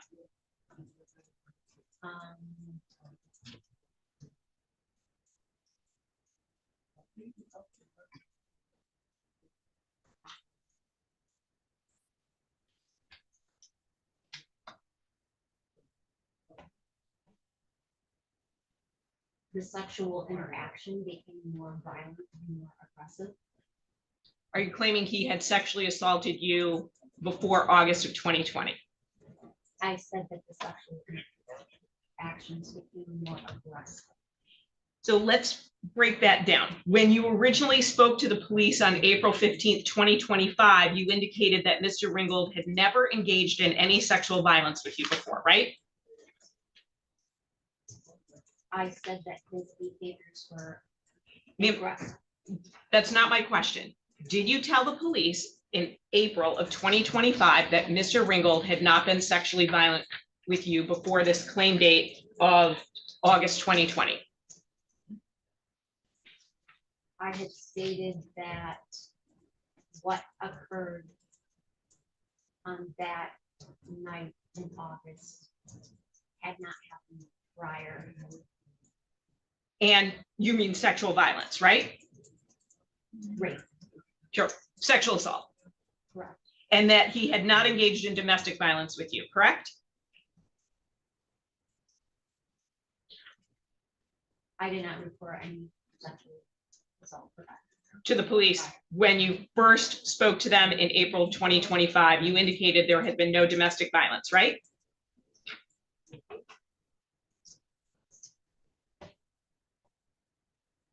Yeah, I never said it like that. I never said there was domestic violence. Right. And then do you recall contacting the police after that and saying that you were having memories that were resurfacing? There was a, yes, memory that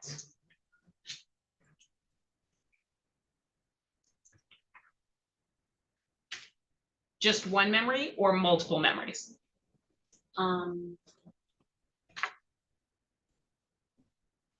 It was one memory And what was it of him dragging me out of bed at a hotel room during the conference and into a bathroom.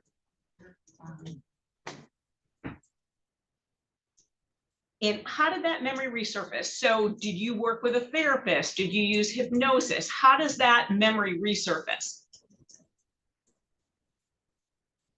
There was no hypnosis. So did you work with a therapist to recover that claimed memory? So again, what are you doing when that memory, which you didn't have before, suddenly pops into your head? I was working with an advocate, walking through writing my request for a PPO. Who is the advocate? Sarah? And where is she from? Here. And so you are writing the request for a PPO, and then all of a sudden while you're writing, you have this memory that you previously had not had before.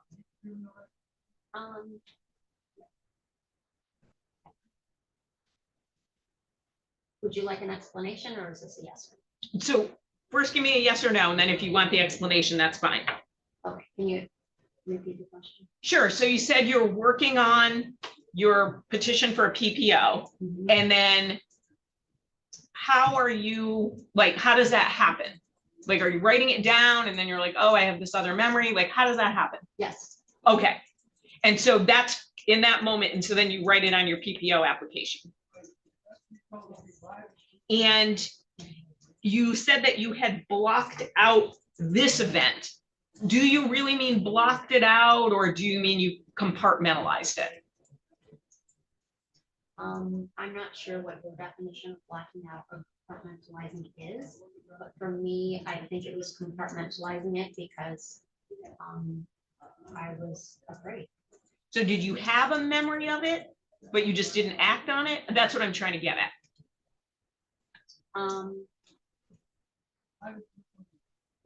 I think that, I mean, I don't know how to explain it to you other than that it wasn't it wasn't new information to me. I just like tucked it away. And as I'm processing and remembering and thinking about my experiences with him, things surfaced that I had tucked away for my own protection.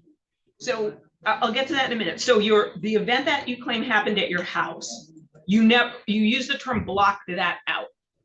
Did you always have a memory of that, or no? Is that a memory that resurfaced later? At my house? Yes. I didn't block that out. I tucked that away. I intentionally set that aside to focus on protecting myself and my kids. And, oh, sorry, go ahead. Because I felt at the time that what I did was providing safety. So you didn't want to address it. When you claim, though, that you addressed with Mr. Ringel, don't come back to my house anymore, and you said that was verbal, was that over the phone or was that in person?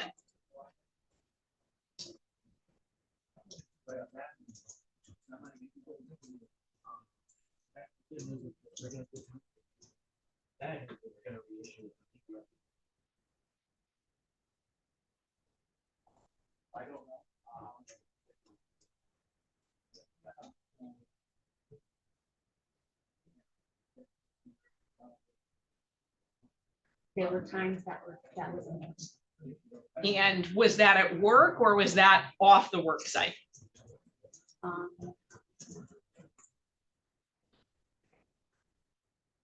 Likely both. So how would it be, I'm curious, where would you be off the work site? So Creative Wellness is where you both worked, right? And you're claiming that you told him at work, don't come to my house anymore? Is that accurate? We had one conversation in the parking lot where I enforced my, I don't know. And this is after August Prior to 2020, that. right? So I'm talking about August 2020. So after August 2020, you told him one time at Creative Wellness, don't come around, right? That day of the incident also, I told him. No. Okay, so don't come back anymore. And then what, you said other times off-site, when would those have been? That would have been that one time at Creative Wellness. So Creative Wellness in the parking lot and then August 2020 at your house. Was there any other communication between the two of you? Any text messages, phone calls, anything like that? There likely was, at some point I blocked him. So there, as far as communication, texting, he was trying to communicate and I blocked him so that communication no longer occur. When did you block him? Soon after, I don't know. for sure. Between that August 2020 claim date and then when you blocked him, were you ever texting him? I don't know. I would not have been reaching out to him for anything. But what would you have been responding to him? If he's reaching out to you, what would your response have been? Now, you communicated with the police and prosecutor's office, correct? Yes. Since you made your claim. Have any of the communications been in writing? Text messages, emails, anything, written statements, anything like that? With the police or prosecutor's office? Yes. Okay, in what form? Text, email, written statement? Regarding the incident was I went in and did an actual interview. Sure, but I'm asking about things in writing. Did you text anybody from the police or prosecutor's office?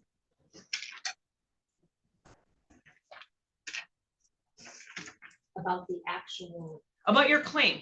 You go to the police in April of 2025. Here we are in January 2026. During that time, have you exchanged any text messages with anybody from the police department? I think maybe email Okay, email. or phone call. So maybe email, phone call. Did you write out any statements and provide it to them?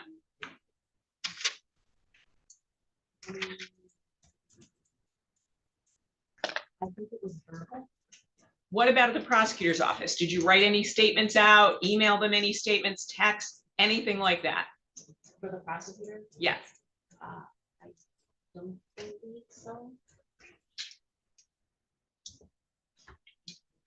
Now, you had indicated that you are suffering from anxiety and fear and those sorts of things, correct? And you have panic attacks. So before this August 2020 date where you claim you were assaulted, did you suffer from anxiety before that? Yes, but not to the level that it's impacting. Were you taking any medication for anxiety before that date? No, not. At any point in time? So you've never been on any sort of anxiety medication, depression medication, anything like that? I was on anxiety medication briefly. There was a time period where I was on anxiety medication. What was the time period?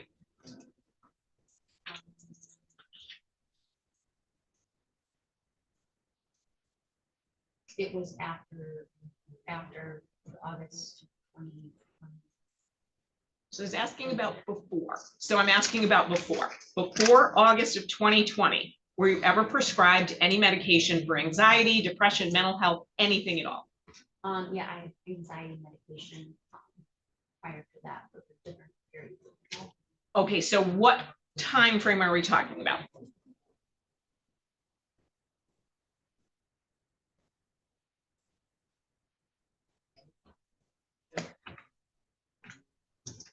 Some time frame in my 30s. And I don't have the date there. was there an event that precipitated that?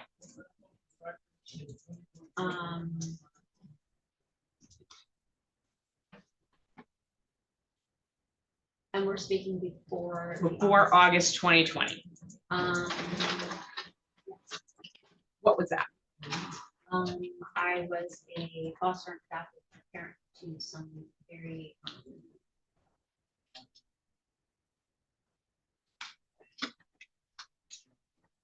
children who have some serious intense needs. And so that's the only time that you were provided any sort of medication before August of 2020.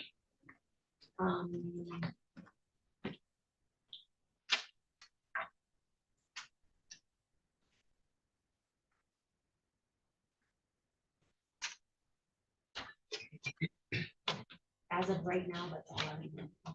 And then after August of 2020, you said you also were provided medication, but for a brief period of time. Is that accurate?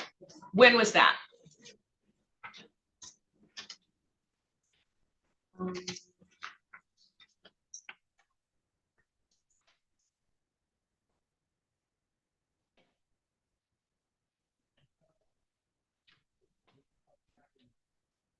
Several months later. Several months after August of 2020? And for how long? Do you recall? Do you remember what the medication was?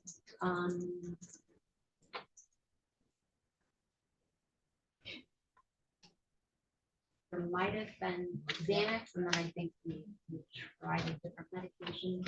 It's more of a daily ongoing thing. Is that the same or similar medication to what you'd taken before? So had you taken Xanax before or the other medication before? I had. Both of those? I'm not sure. Now, you had also, when you spoke to a doctor about anxiety and depression, you said one of the things that was causing you stress was you recently heard a prior acquaintance with past abuse is not being charged. Were you referring to Mr. Ringel?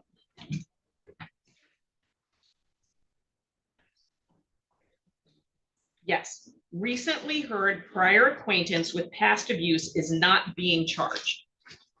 And when is this? This is March 14th, 2025.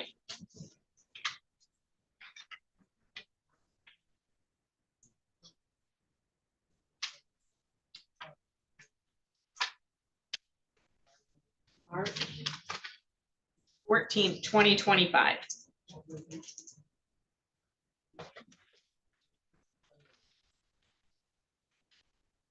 Let me ask you this. Do you know who you were referring to? I believe I was referring to myself. So you were referring, I'm not quite sure that. I'm not quite sure about this. you were It was referring, in March of 2025, this past March.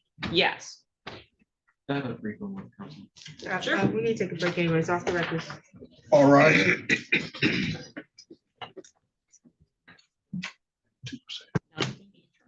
So go to page 19. Yeah, go to page 21 is what I'm referring to. So you're referring to 19.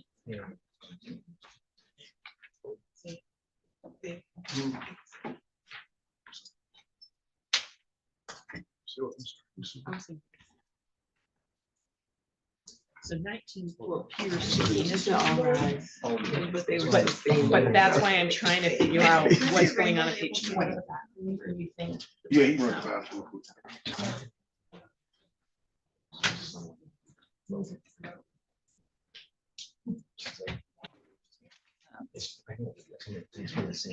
I doubt it.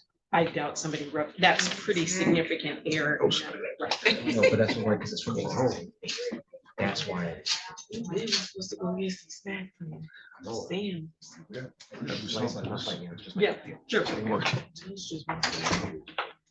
Oh.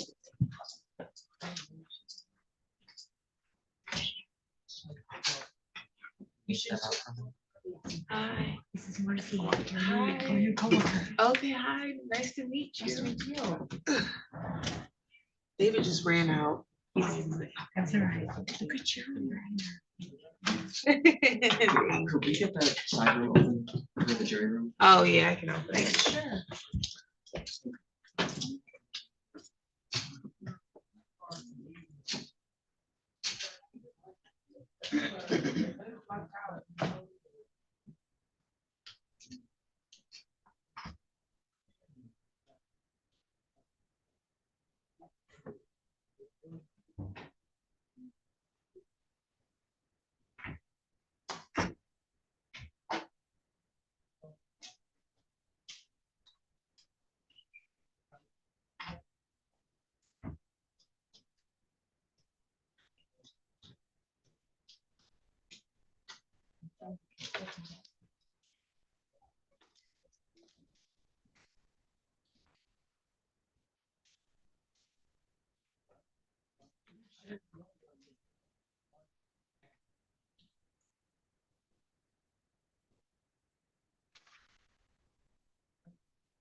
Oh, she left me. She was. Hey, She was. she got the car too. And I got busted in the hallway. She was in here. She came in here. Did she see you? Yeah, I got busted coming out. I don't know why you acting surprised. Like, you know, I'm Then you should go. I'm thinking this stuff the judge already gave. I just literally just did it. Is that cheesy? Yeah. Yeah. Shoot. I know. It's generic, but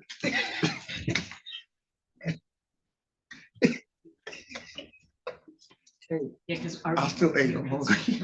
Yep, me too. I didn't realize you smelled. Look a little different. Is it real cheese? Hey, as soon as I heard jury, I'm like, well, they got jury. You know, she got the And- card. And they fully loaded too. What is that? Um, I'm about to check out. She been real busy with the new lady, so she's not gonna see. just go down. You gonna be right with What else? What else? me. The, Let me take the cheese. uh, it's all right, ain't. Mm-mm. it ain't They hit. can keep that cheese.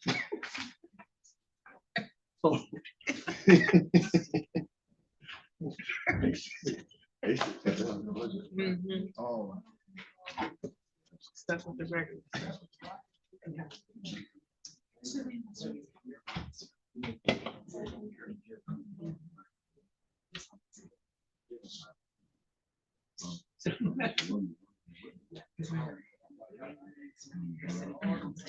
Yeah, they didn't know we're not. Did he When we win? heard that he did. I didn't. Like, are you kidding me? I went home and I told Jeff. Absolutely not voting for that liar McLean pants. No. You know, one of them. Yeah, I think you're Yeah, right, and she one was of them- special agent. Yeah. Something else, too, so, no, they were- This team- No left. Simmons. This team, what you want? Oh, I'm trying to see. 'Cause none of that's really sound. They got the crackers, Mhm. like the cheese. peanut butter crackers. Yeah, the original. Yeah, that's what I want. Peanut butter. Yeah. All right, let me.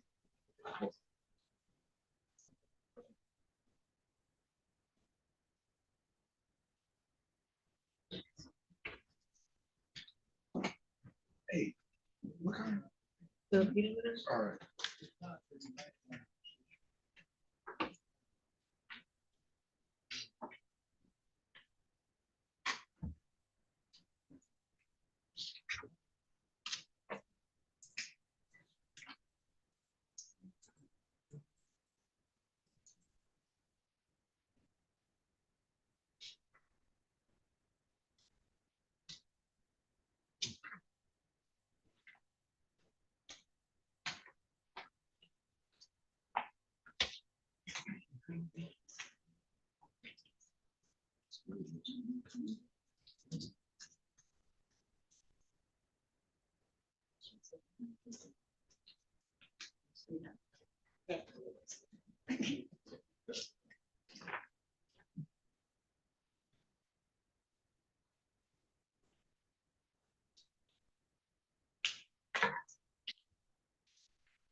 Yeah, I'm saying no, because you need. Because you didn't. I said no. Eddie come see me. Eddie come get it. I said, ain't for me. I don't even eat peanut butter. Tell them watch for the camera. You handed it. Dave, I said, Eddie, I don't even eat peanut butter.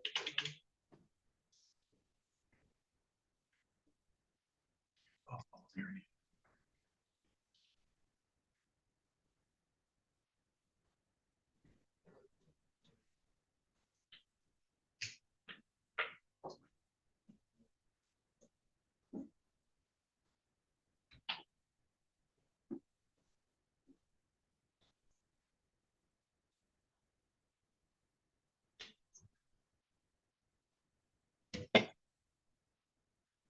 Yeah.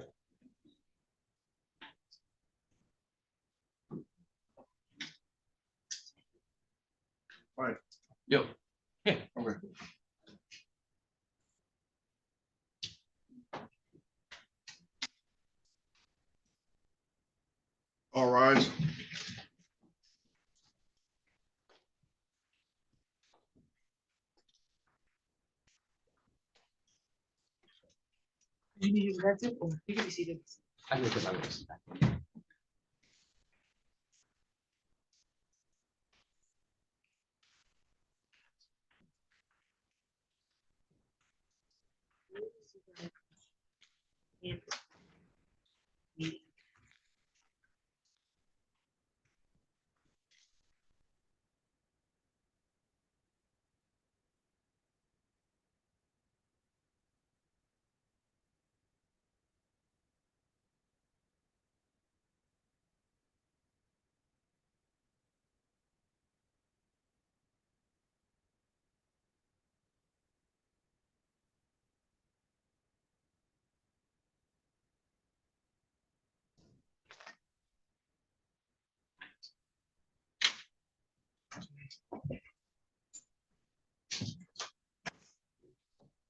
Seated. I will back on the record, and ma'am, you are still under oath. Thank you, Your Honor. Ms. Perry, at the break, did you speak to anybody about the case, your testimony? How are you doing? Anything like that? Did anyone make any comments to you? So did you hear the law enforcement officer say to you, you're doing good? Looked right at you and said it. Did you hear her say that? I think many people said I was doing. Okay, so who? Honestly, I don't know, my friend. I think it was, I did hear it. So you did hear the detective say to you, you're doing good, correct? I don't specifically know. I went and used the restroom. And then, so you didn't hear her say that when we were in the courtroom? Honestly, I don't know who was saying what. I just want to be clear, right? Because she looked directly at you. Your Honor, Right. objection, asked and answered. She said she doesn't know. Doesn't matter how many times she asked that question again. The answer is I don't know. I agree. She did say she doesn't know, but I thought the question that we left off on was about a statement. Are we? It was, no, I'm headed Oh, back okay. to that, but I did find it to be a bit surprising that a detective would say to a witness in the middle of their testimony, you're doing good. And so I think that is well within my rights to pursue that and see if anything else occurred while we were at the break. Agreed. I don't think that the objection was that you shouldn't pursue that. I think he's saying that her response was that she didn't know. Okay. So you don't know who said that to you? Honor, I just want to make sure I'm Clarify. clear. Let her clarify. Right. I just want to make sure I'm clear. I heard it. The person I remember hearing it from mostly was my. And not from the person sitting, well, maybe 8 feet away, 9 feet away.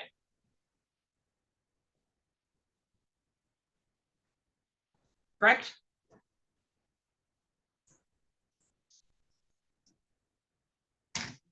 Was that a statement or a question? It's a question. You said the person you most heard it from was your friend who's sitting in the back row, but you're claiming that you didn't hear it from the person sitting 8 or 9 feet away. When I got up and I walked out, my focus was getting out of this room. It was when you were sitting on the witness stand before you got up and walked out of the room. Honor. Did this you is now hear that? Time number 4 or 5. She said she doesn't know who she heard it from. She heard those words. She heard it mostly from her friend in the gallery. She said she recalled that she heard it mostly from her friend, which would make me believe that she heard it from someplace else. But she says she does not know. She heard it. Pretty clear on that. Well, she also said no one had spoken to her about it. And then when I asked her about that comment, then that answer changed. Right, but my concern is the response is that she heard it mostly from her friend. So did she hear it from someplace else and she just doesn't remember where the someplace else is? Did she hear someplace at all? Is now what needs to be clarified because of the way she responded. So I'm going to allow clarification. Who did you hear "you're doing good" or words to that effect from? As I walked out and was in the hallway, it was said, I don't know exactly who it came from. I honestly don't know. When I was in here, my focus was to get out of this room. And and I take a breather and you do that. The person I do remember directly telling me that was my friend. I want to go back to the statement in your medical records. The statement states, recently heard prior acquaintance with past abuse is not being charged. You are saying you don't know who that would be referring to. I don't understand that statement. I would have to see the whole record if possible. Great. We're refreshing our recollection, that's clear. Yes, it's page 21 of medical records that we received from the prosecutor's office.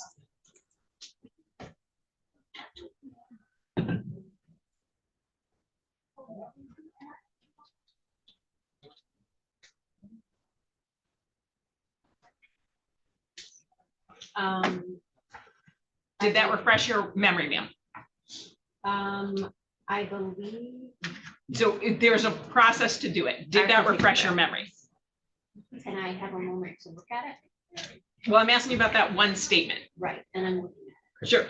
Just to clarify, once they're done, they'll take it back and ask you a question. it. Okay.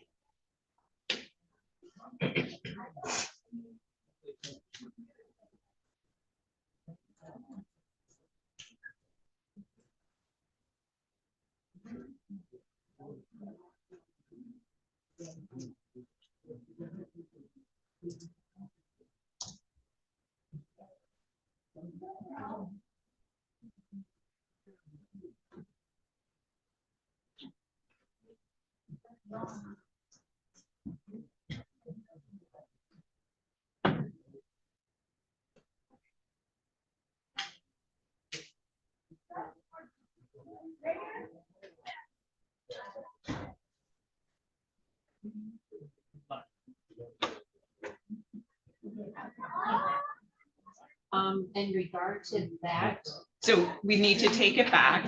Did that refresh your recollection? I don't remember making that exact statement, so I would honestly need to speak with my practitioner to see what she meant by writing that, what her interpretation of it was. I don't remember stating it like that. I'm not quite sure what that was. So is there someone that you have in mind about a prior acquaintance who wasn't being charged? No. Did someone's name come to mind other than Mr. Ringles when you read this? No. Now, the timing, so this would have been March of 2015. You went to the police in April of 2015. When did your friend Annalise bring to your attention this social media post?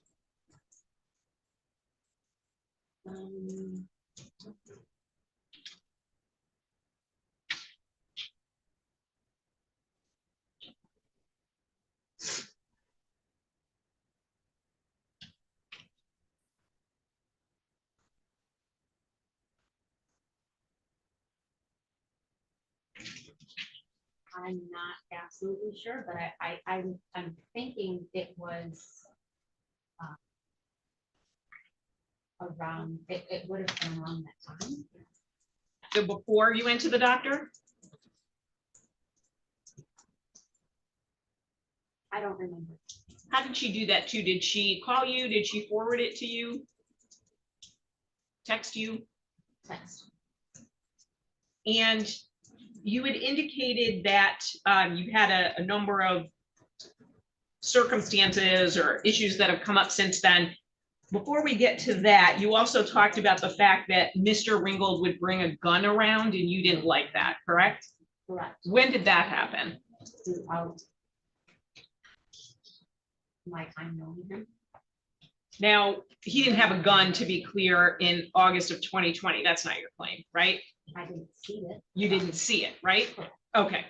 So then you also claim that this has caused you to have a number of issues. One of them is you can't work, right? So when did you stop working?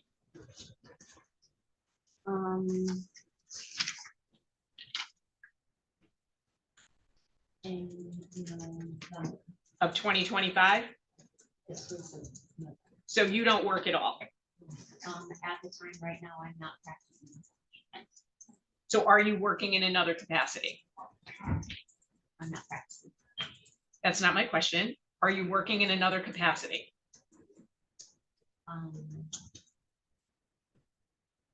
No, Okay, so why did you kind of shrug your shoulders when you said no?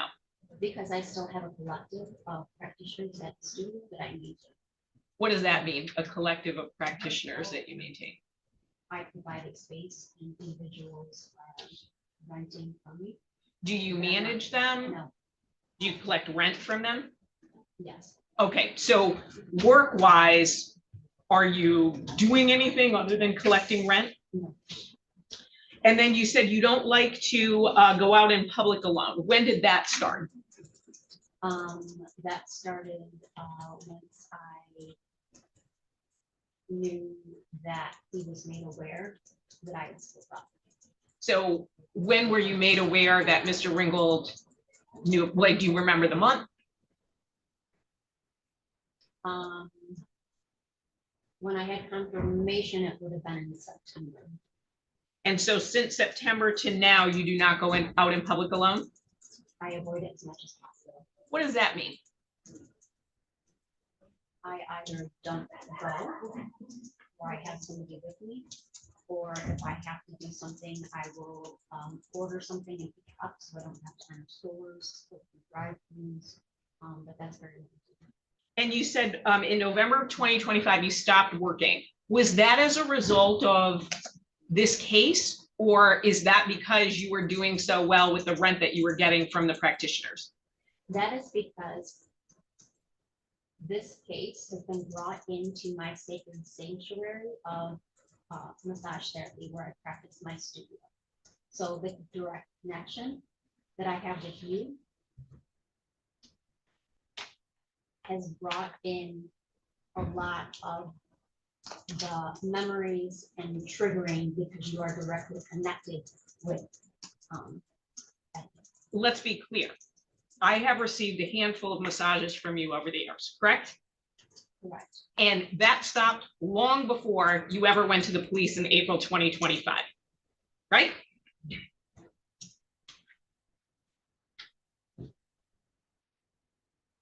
Maybe months. Yeah, right. So while you're sitting in here trying to claim a direct connection, we have no personal connection, correct? Correct. We've never met outside of the massage therapy studio where you work, right? Correct. You provided a service and you were paid for that service, correct? We don't have a friendship or any other kind of direct relationship. We certainly do not. All right. So you indicated that you also had panic attacks. Did you have them before you made this claim in April of 2025? Not to the severity of what it's increased. So did you have them before you made this claim in April of 2025? I had anxiety, but not to this extent. So panic attacks, if you could just answer yes or no. Before you made the claim in April of 2025, did you have panic attacks?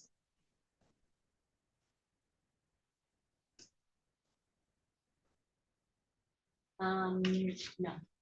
Never.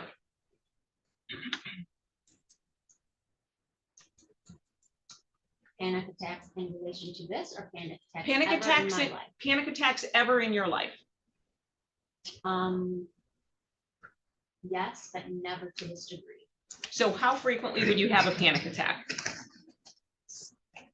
Recently? Nope, since before you made your claim in April of 2025. I don't. Can you give any sort of an estimate? How many times per year? How long had you had panic attacks?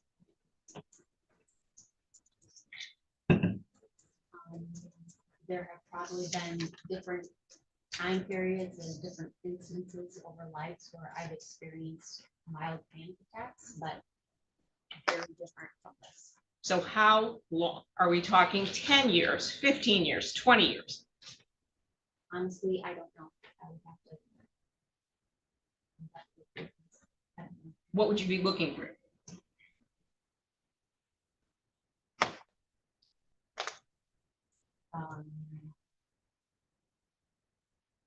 I can't give you a direct answer. I don't know. I don't know how many panic attacks I. Did they happen when you were a teenager? Um, Did they happen when you were in your 20s?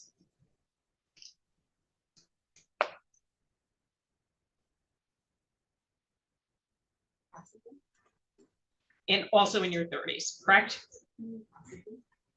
Now, you indicated that when you were here before, you had a panic attack and an ambulance had to be called, passed out. Did you get taken away in the ambulance? So the ambulance came and treated you and then you were fine? They checked on me and I did not need to take. Did you see a doctor or anything for that? And so you didn't go to the doctor afterwards, didn't go see your physician, anything like that? I mean, I have ongoing care with my primary care physician who I see frequently.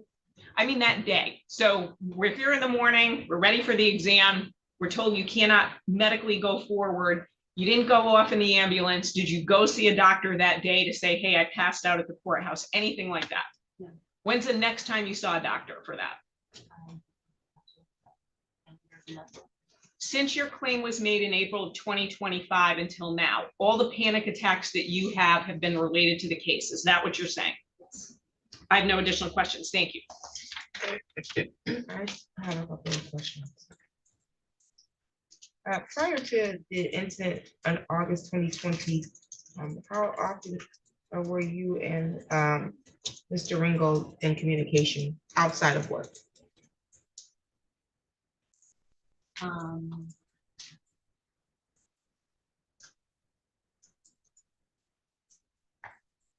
There were a couple months in between when we were communicating regularly, and then yeah, I would say maybe a couple months where there was not regular communication. Okay, so what I mean like is just prior to, like that day up, had you spoken to him at all? No. Okay, the day before, had you spoken to him? So you were like completely caught off guard when, Yes, okay. And then you said your children are adults, they weren't adults at the time then, correct. but they resided with you at that time? Yes, Okay, and it's your understanding that Mr. Ringo was aware that your children resided with you? yes, yes. Okay. So you have no way of knowing whether or not he knew if your children were there or not on that incident, on that date? They were on a visitation and I believe that he knew that they weren't. How he knew, I don't know. He knew that they were not, I believe he knew that they they were not home. okay, but you're not sure how he would know that the children were home.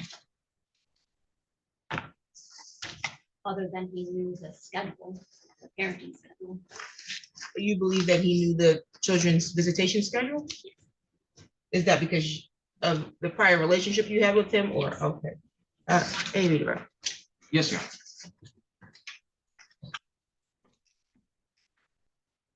Did your panic attacks, your anxiety get worse after the rape in August of 2020?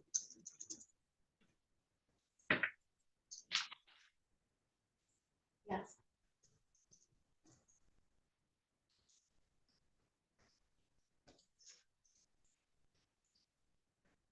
Now, you were asked by defense counsel if that night in August 2020, if your bedroom door had a lock on it, and you said, not then.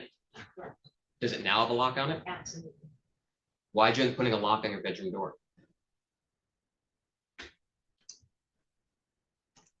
So I would feel safe sleeping. And why did you not feel safe sleeping in your bedroom?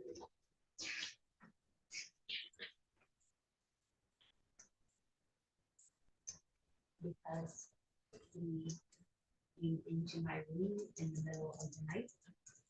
And needed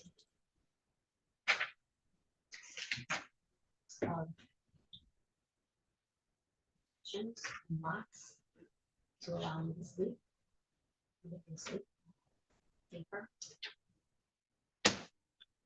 Now, you were also asked about after he pulled out, after he was no longer inside of you, that he was still in your room, and you said that he was sometimes at the foot of the bed, sometimes standing in the bedroom, sometimes at the doorway.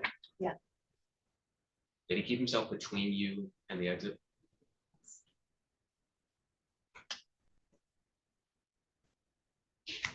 They also said at some point your new cameras had caught him there at your home after this incident, but you had deleted that video, right? Yes. And I know that you say you don't remember when you deleted. Did you delete before you ever reported to the police what happened? Yes. So at that point, you weren't contemplating bringing, like going forward with any of this, right? Objection, leading. Want to respond?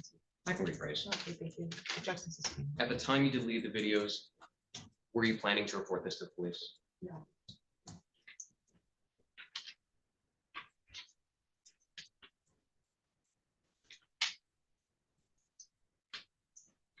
Now you, Let me follow up on that, actually. Ma'am, what was the purpose of the videos?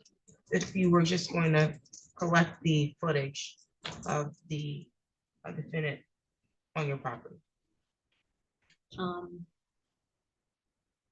Saving them. Well, what was the purpose of you getting cameras? So that you can just Protect see if he my was there? children, to protect my home, How? so I could see if he was there or if he was trying to come in. Okay, but when you saw that he was there in those times that you said, did you see him try to come in or you just saw him there? Just saw him there. Okay. Explain what you saw. Him on the front porch, and he would go to the front door, and then eventually he was moving his body around, kind of slowly positioning it and watching the camera, because when it's activated, there's a little blue light that comes on. So to me, it appeared as if he was trying to. Okay, I'm gonna stop you because you can't tell me what you believe he was doing. I only want to know what you actually visualized. And so you saw him, you said 3 to 4 times on the camera. He did not try to like open the door during those times. I believe he would knock, but he didn't enter. Okay, and he previously had a key, correct? At one point, yes. Okay, but he didn't try to use that key and discover that key's no longer a working key here or anything, correct? Okay, and then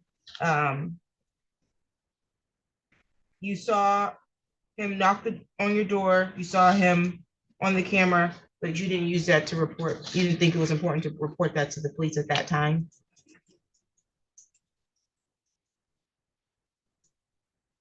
Although I was afraid, I was more afraid of the consequence of turning him in and nothing happening. And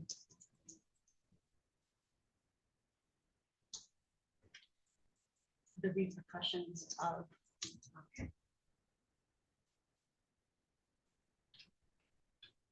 being up to them. Okay. You can continue, Mr. Franklin. thank you, Your Honor. I'm just going to ask to have a couple of exhibits marked.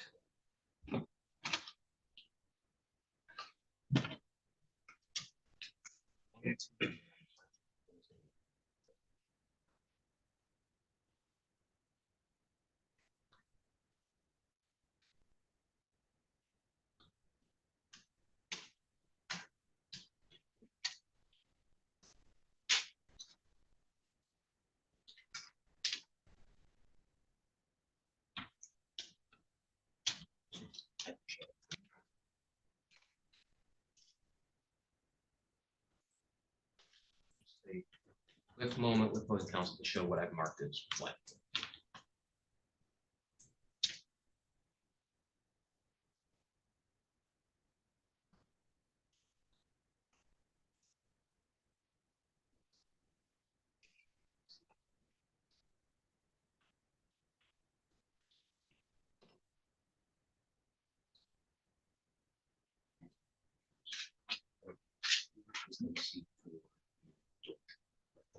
Okay.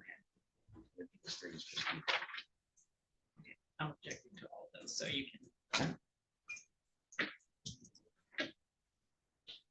Here, I'd like to approach with what's been marked as people's 1 and 2, which are currently on the laptop. I'll take these one at a time, though. People's 1 and 2, you said? Yes, so want to start with people's 1, if I may? Yes.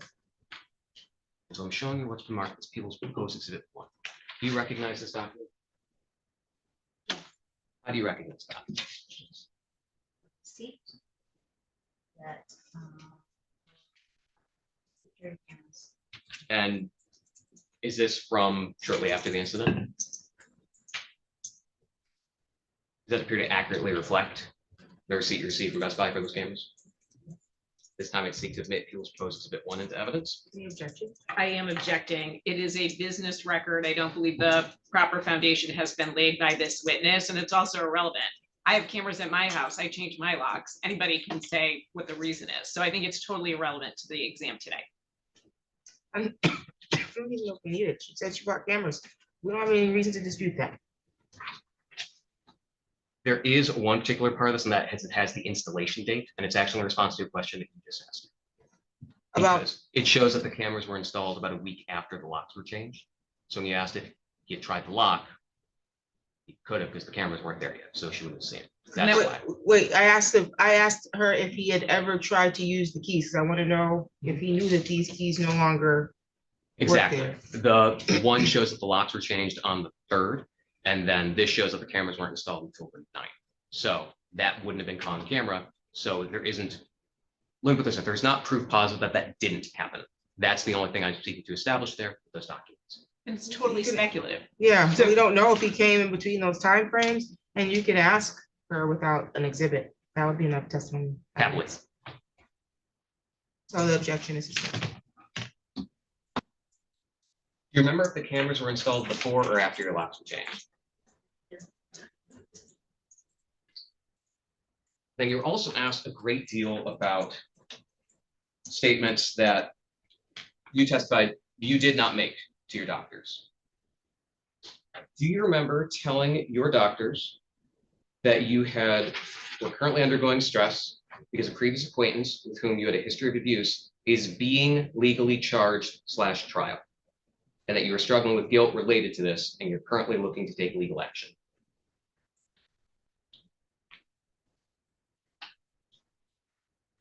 So that appears to be, you do remember saying that to your doctors. Yes.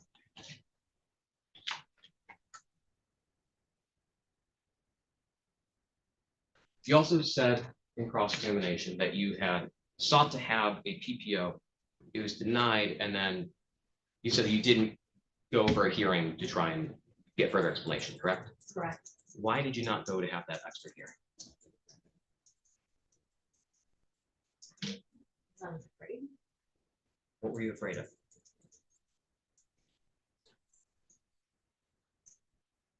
Being in the same space, same room. Same room as well.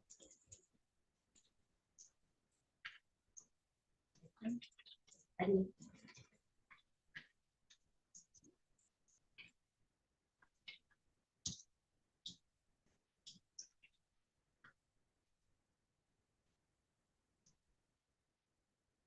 Now, you testified you did not tell the Honors of Creative Wellness about Becca Eddie Ray, right? Had they been aware that you two had been in a relationship before then? Yes.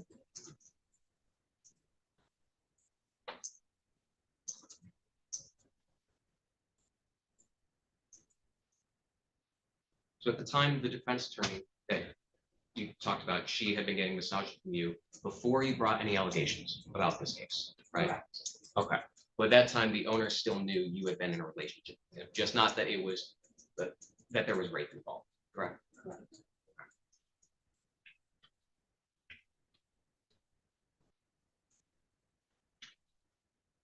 You were then asked further on about pancake outside the courtroom where the ambulance came from, right?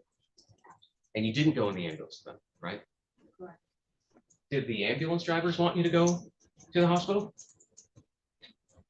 Objection, calls for hearsay. Objection sustained.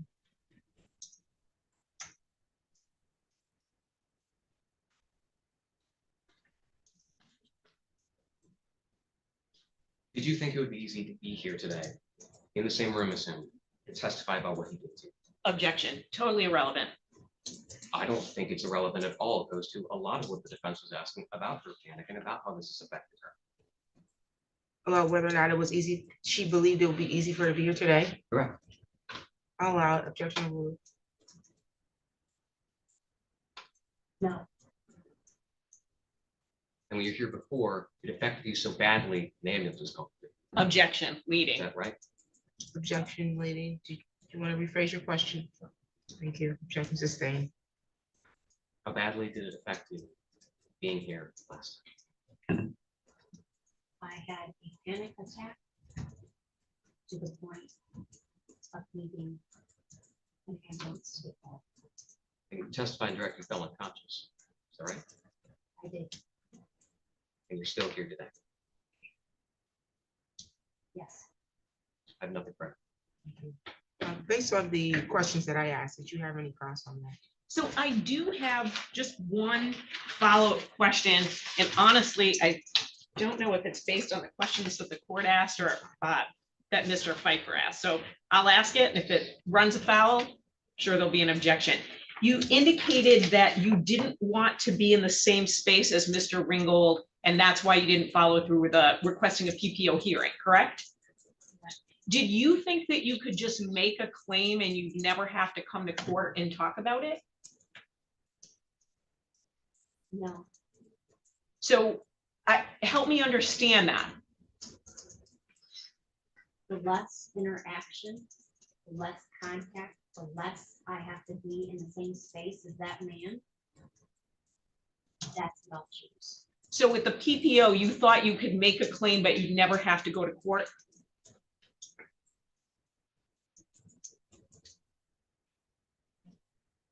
No. I filed for the PPO. I had the option and I chose not to. Again, so when you filed for the PPO, you didn't think that you were gonna have to go to court at some point on that PPO? Your Honor, I'm sorry. I believe that's in response to the people's redirect and not the court's questioning. Yeah, Should be outside the scope. it was, but she's already opened up or gone down this rabbit hole, so I'll let her answer this last question. Just So you filed the PPO with the court, correct? Correct. Did you think that you would have to go to court on that PPO at some point in time? I was hoping I would not have to. And when it came down to choosing whether I was going to do that or not, I chose not to. Was that your same hope when you made a claim in this case, that you would not have to go to court? No, I assumed I would. So the less contact I have to have with this and experiencing this and be here is better for my well-being and my emotional and mental well-being, I have no, physical well-being. So that's what I chose. I have no additional questions. Thank you, Your Honor. thank you. I just for my clarification, you're not, are you alleging that he threatened you in any way, or are you just talking about the effects of the alleged sexual aggression that gives you the anxiety? It was an ongoing level of intimidation. Has he ever threatened to physically harm you? With his words.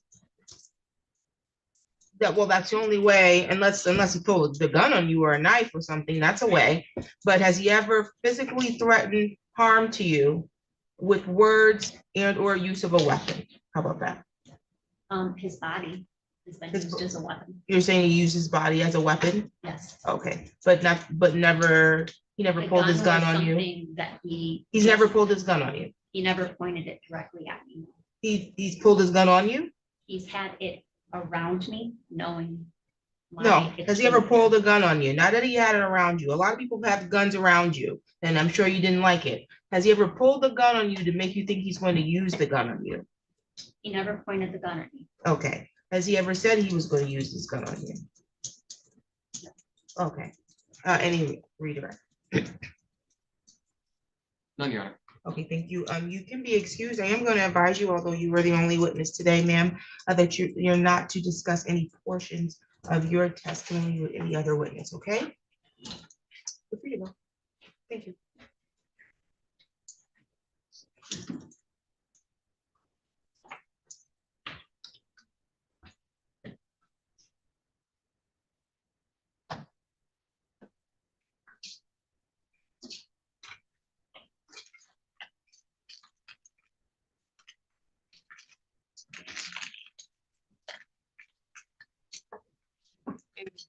The people rest, is that correct? That's correct, Your Honor.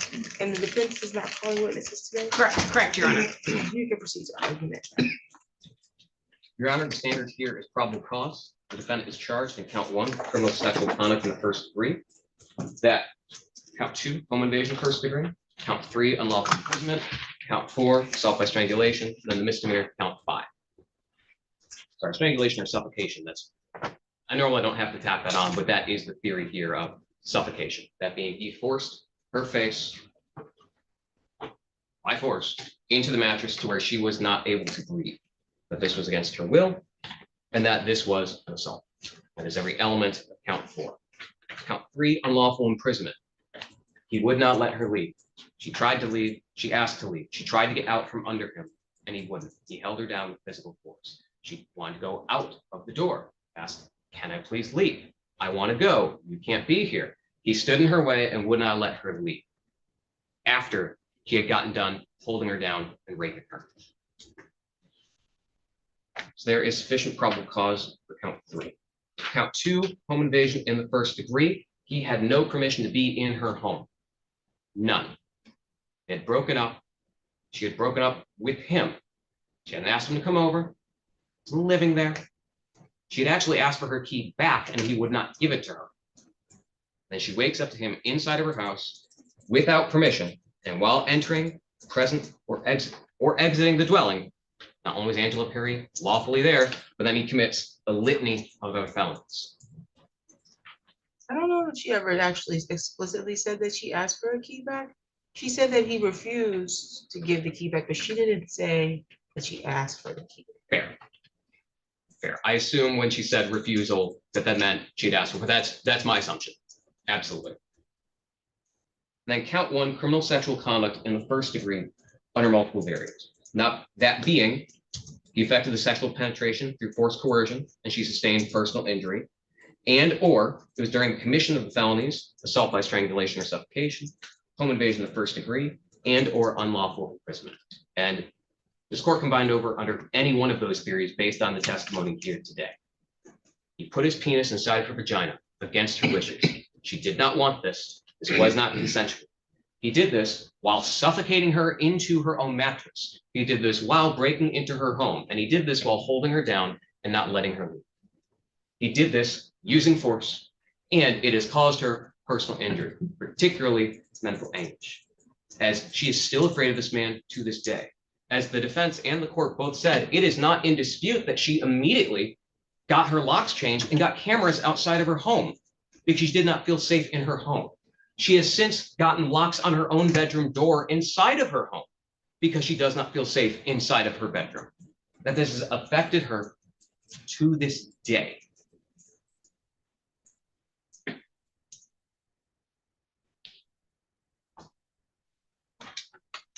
Your Honor, there is no evidence to anything but the contrary. I'd ask that you bind over for counts 1 through 5 as charged. Thank you, Your Honor. We understand that the standard is low to bind over, but this really becomes an issue of credibility on the part of Ms. Perry.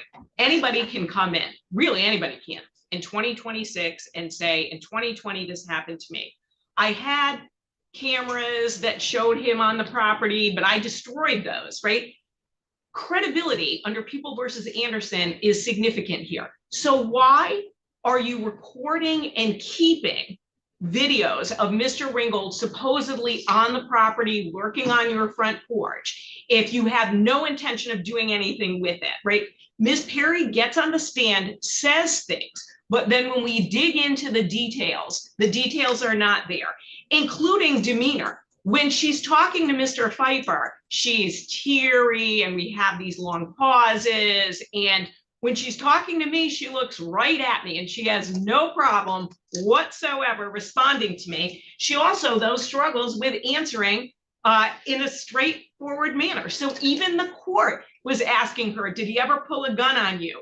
Well, he never pointed it at me. She wouldn't just answer that question. No, he never pulled a gun on her. No, he never pointed a gun at her. No, he never threatened her with a gun, because she knows that that's not the answer she wants on the record. So we dance around this, which gets an asked and answered objection from Mr. Pfeiffer, because Ms. Perry will not give a straight answer.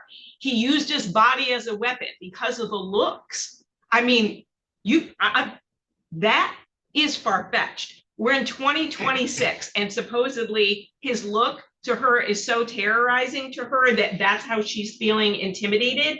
She admits that they ended their relationship in 2020. She admits that she was bothered by cheating. What happens after that does not support the claim of sexual assault, home invasion, strangulation, assault, suffocation, unlawful imprisonment, any of that. She deletes again the footage that supposedly shows him lurking on her property. She doesn't go for a sexual assault examination, so we don't have any DNA or anything to back up that claim. The locks in dispute, the date of the locks in dispute, potentially, what I'm saying is it's irrelevant. Doesn't matter if she changed her locks in April or May or June or August. People change their locks for all kinds of reasons. They get security cameras for all kinds of reasons. That's the point. The point is, she said she got cameras. I'm not challenging it at the exam. Maybe I will, maybe I won't at trial if it gets found over. But also significantly is she tries to paint herself as someone being so meek and Mr. Ringgold is being so threatening. She was afraid to stand up for him. But what does she admit when she's on there? She says she told him that day, don't come here anymore. She claims she told him at work in the parking lot, I don't want you at my property anymore. So she's either afraid to stand up to him or she's not. She cannot tell a consistent story. As it relates to the claim of suffocation, how on earth is he assaulting her, but supposedly holding both hands on her head, but taking her pants off and turning her around, and then she is able to get free? If she's so much bigger and stronger than she is, I don't think the suffocation is there. He had permission to be in the house at times, whether he gave a key back or not. He obviously had a key to get into the house. So I don't think that that element of home invasion is there. Same with the unlawful imprisonment. When we talk even about the doors, she couldn't give a straight answer of how on earth he is controlling both doors when nobody's wingspan would be far enough to hold one door and hold another door and shoo a dog out and close the door. I mean, it's just a tale told by someone who 5 years later, for whatever reason, somehow prompted by somebody's claim, it's seemingly at Creative Wellness that during their massage, they claimed an assault, which Mr. Ringgold was acquitted of, then this starts things off. And even again, the notion of she doesn't want to be here. She doesn't want to be in the room. What are you thinking is going to happen if you make a claim of sexual assault against someone? Here we are. So her testimony defies credibility. I understand the difficult position that the court is in. I do understand the standard, but I would ask the court to not bind over. Thank you. Would you like me to respond to that, Judge? That's up to you. You have the right to re-argue if you would like. It is astounding to hear that a rape victim can't be afraid of being in the room with her rapist and file a report. That's shocking. But also, I'm going to recap what her actual testimony was of the assault, because it wasn't what the defense attorney just claimed. She said, he took my pants off. Then he flipped me over. He wouldn't let me get up. He got on top of me. He held me down with his body. He forced his penis inside of me. He had my face pressed into the mattress during this, so I couldn't breathe. I was trying to get my head to the side, and at one point, she was able to get her head from out of the mattress to scream. And that's when he stopped and got off of her and let her go. That was her testimony, which supports all of the charges here.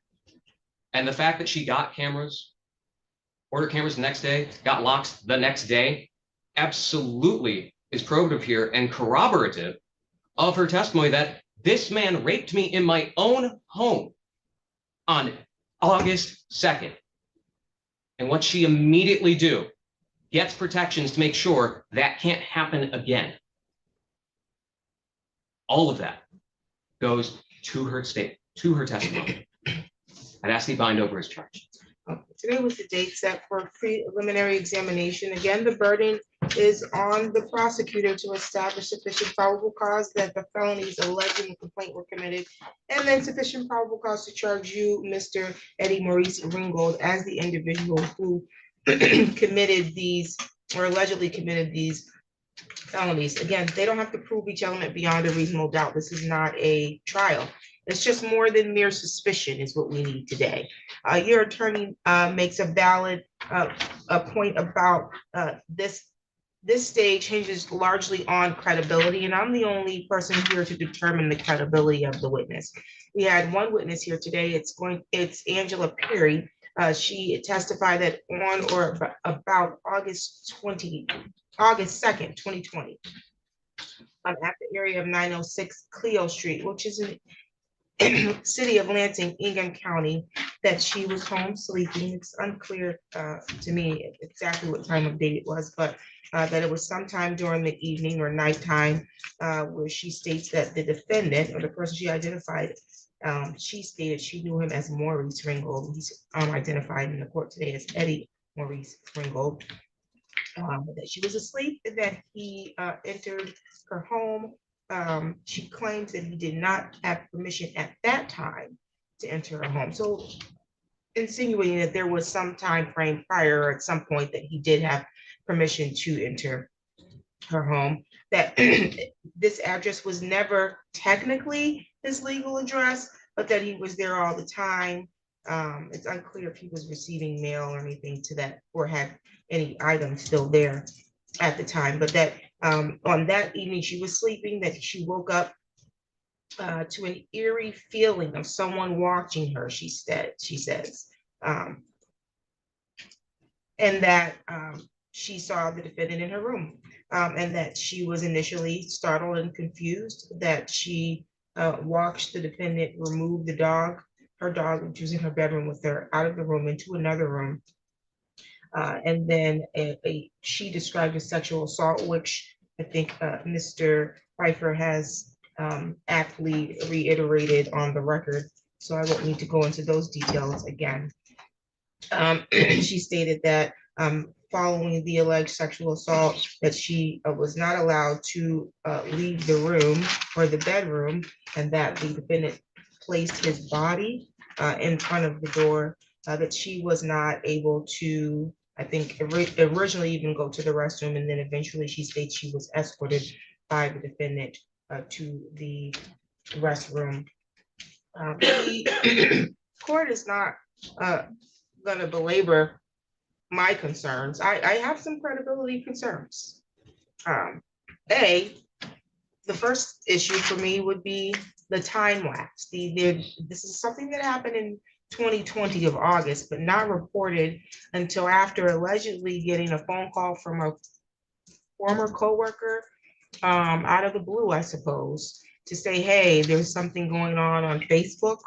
And what the alleged victim is saying that she saw on Facebook was not even about a case that was pending about rape. It was about some allegations of possible misconduct or inappropriate touchings during Mr. Ringgold administering some massages or some treatment of some sort.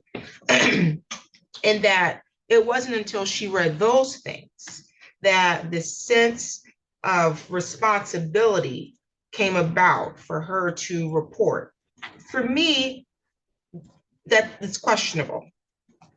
Doesn't mean that that's not what happened. But for me, it just sounds questionable that she did not feel a responsibility to herself, to her children, or to protect herself or her children until after other people who have been getting massages are on social media making comments about being what they believe to be inappropriately touched. I also have questions and concerns about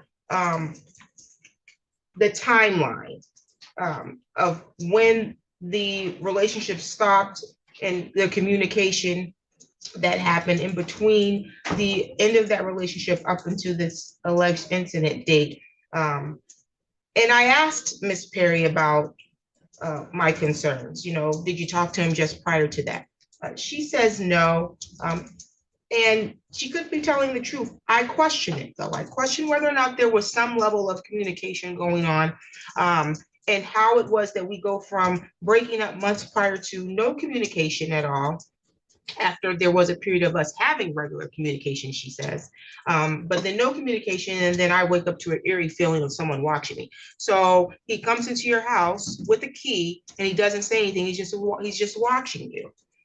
That's a concern for me. Not to say it doesn't happen, but it's extremely weird if it does happen. And that he didn't say anything. He knew that her children were not there. And was able to, it seems like, peaceably remove this large dog from one room to another room. There was questions. I think she was not able to adequately explain that process. And that could be due to the time lapse that, the incident having been about 5 years, or it could be due to credibility. It's one of the two issues as to exactly how he moved the dog out the room and closed the door, or what happened behind the door. I agree that there was a difference in how she responded when she answered Mr. Pfeiffer's questions versus how she responded when she answered yours, but that could be due to the fact that she serviced you before. There could be a different level of comfort. I don't know. Or discomfort, one of the two. I'm not sure. Then the other concerns that I think that causes me to call some questions about her credibility is the fact that she waits to go and get a PPO until after she files or reports this to the police. And to me, that's a concern. And then the glaring issue for me is, what's the point of getting the cameras if you're going to get cameras and see footage and you never report the footage, and then you hold on to it for years, she says, but delete it before you decide to allegedly report this incident. In totality, the things cause questions for me. But do I believe it causes enough questions for me to dispose of the case? I do not. I think that there are still a lot of glaring questions of fact. I think that her testimony about him getting or taking her pants off and getting on top of her and having sexual intercourse, I didn't find that to lack credibility. I did not find that to lack credibility. Whether or not he perceived that there was consent, I think that's a question of fact that I can't determine at this point. And I also have questions, and that's based also on, I think maybe it was the cross-examination's question about, I can't remember who questioned, but she talked about there had been a history of sexual aggression. I think it was cross-examination. So that, to me, her testimony did not make me feel like he had previously sexually assaulted her, but they have this relationship where their interactions may have been aggressive. And so did this mimic some of those previous interactions? I don't know. But as it relates to her testimony, she said that she did communicate verbally and physically that she did not want this and that he was to stop. And based on that testimony, I believe that there is sufficient probable cause to bind over on count 1, criminal sexual conduct in the first degree under the theory of entering for the home invasion. Again, I have credibility concerns about the home invasion. But I don't have anything, I don't have enough to counteract her statement. He did still have a key. I would have changed my locks, but maybe she did it. I don't know. And so I do believe that he entered her home and and that he used the key. She said that he didn't have permission at this time, and when or how that permission to enter the home took place, I think is weird. When or how the permission to enter the home stopped, because at some point he had it. I think is what's unclear for me at this point, and there are still questions of fact for that. And so I will bind over on the home invasion.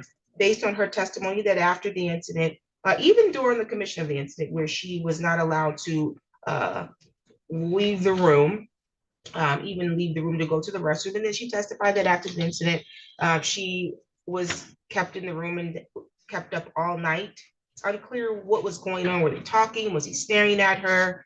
She just kept saying he didn't say much. I don't know if that's what she's saying is the nature of his relationship or the nature of this incident. He just didn't speak much. But that she was up all night and not able to leave the room until whenever he left.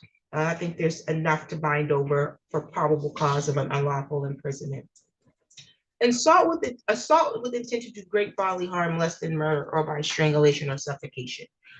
She testified that he pulled her pants down, flipped her over, and then he laid on top of her.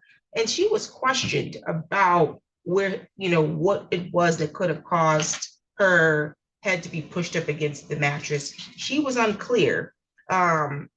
She didn't state that he put his hands on top of her head to push it in, or that he had his hands around her neck. That was nothing that she even insinuated to. What it sounds like, she did point out the size difference between the two of them, and that he had pressed his body up against her.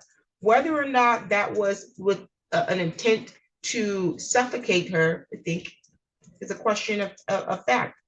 Maybe he was just laying on top of her and the size is what caused it, or it could have been that he was applying or laying in a form of pressure so that her head was there. She said that she was eventually able to turn her head around, and then it was when she screamed that he stopped.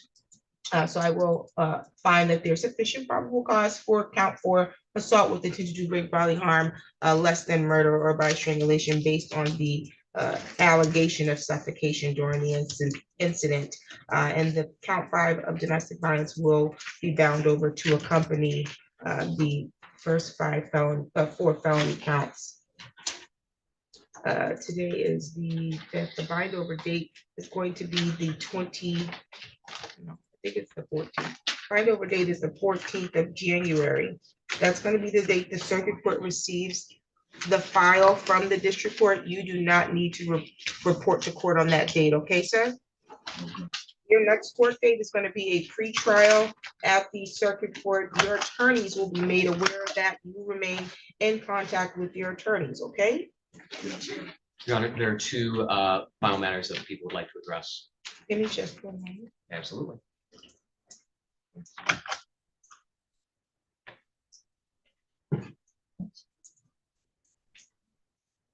I'm gonna treat this like we were having an exam on the Thursday, Friday. I think the bind over date is the 21st. So I misspoke. Bind over date is the 21st, not the 14th, but still not a date that you need to appear. Okay, sir? Okay. You want to address bond, which is 1,000 personal recognizance. Yes, Your Honor. You can proceed. I think a 1,000 personal recognizance bond on a CSC first home invasion is woefully insufficient. I am shocked that that was granted in the first place for this type of case, for these types of charges. And so I would be asking that it be a cash surety bond. I'd ask that it be $25,000 cash surety, but also if the court isn't willing to modify that, I'd ask that the court at the very least to have the bond include a GPS tether, which it currently does not. And it's almost standard for those to be issued in domestic violence cases, especially in sexual assault domestic violence cases, because of the proclivity and the potential for retaliation and to ensure victim safety. So if the court's not willing to change the actual amount of the bond, I'd ask at the very least it include a GPS tether. So this was charged in September. It's January. We've not had any violations or allegations of violations. Additionally, the incident is from almost 6 years ago. I understand, Your Honor. The people at the very least are asking to include GPS tether. And she's not had any, obviously what prompted her to allegedly go forth to the police was some Facebook posts, not because she was having some interactions with the defendant. I would hope that the defendant understands his bond conditions and is prioritizing his safety and not wanting to be sitting in jail pending however long it takes to this to go to possible trial. And it sounds like you've invested a lot of money in your litigation already. You've got 2 attorneys sitting next to you. And so I would hope that that right there is a showing that you're taking this seriously, but I will let your attorney respond to the bond motion. Thank you. Requesting any changes in bond right now is entirely punitive. Mr. Ringgold has had no communication or contact or attempted contact with Ms. Perry from long before she made her claim. He has no interest in communicating with her. He has not communicated with her literally in years. Once her name popped up, he's still hasn't communicated, hasn't tried to, didn't reach out, hasn't gone by her house, has done absolutely nothing. There is no indication whatsoever that he wants or would have any communication with her. Putting a GPS tether on him is entirely punitive. Mr. Pfeiffer knows that, and asking for a $25,000 cash surety bond when literally nothing has changed. The allegations remain the same. He was charged with this by the prosecutor's office. We came here for the exam. She wasn't able to move forward because of her claimed medical issue. He didn't reach out to her, didn't try to threaten her, didn't do anything. Her only area of concern is a look that he supposedly had on his face while he was helping his mother out of the car this morning and getting his coat on. It is entirely punitive for the prosecutor's office to seek to increase bond on someone who has had no bond violations whatsoever, is entirely committed to litigating this and clearing his name. So I would ask the court to deny that request. Yeah, I don't have any violations. I don't have any, and this has been, again, pending for 4 to 5 months at this point. But also an incident from almost 6 years ago. There's no reason for me to make any changes to the bond conditions at this time. I'm happy to reiterate them, but it doesn't appear like it's an issue. I recognize that because it's a CSC1, that typically the bond would not be $100,000 personal recognizance, but it was a CSC1 at the time of arraignment. It didn't change. What did actually come to light is the court does at this time have at least some credibility issues, but we're going to leave it to the circuit court to resolve that. That's not an issue that this court's going to take care of. So bond will continue at 100,000 personal recognizance and no contact order. You're not to have contact directly or indirectly with Angela Perry. You're not to be within, it's probably 2,000 feet. Let me double check.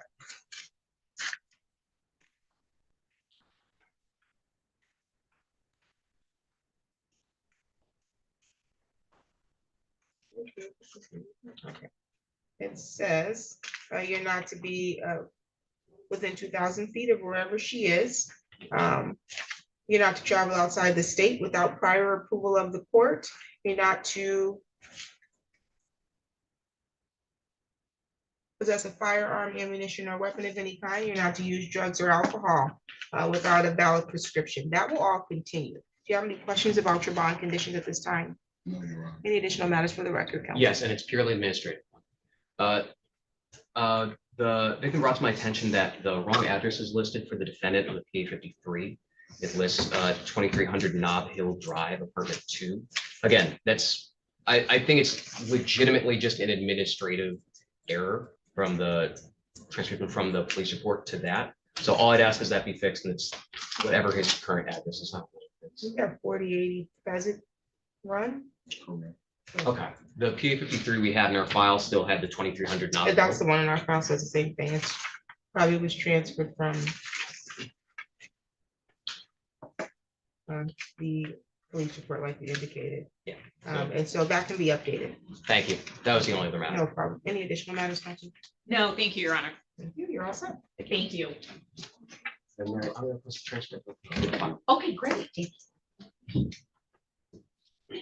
You gotta put that chair back there, so- I will. Okay, I can do it too, since I'm the one who brought it over, but I wanted to make sure. No problem.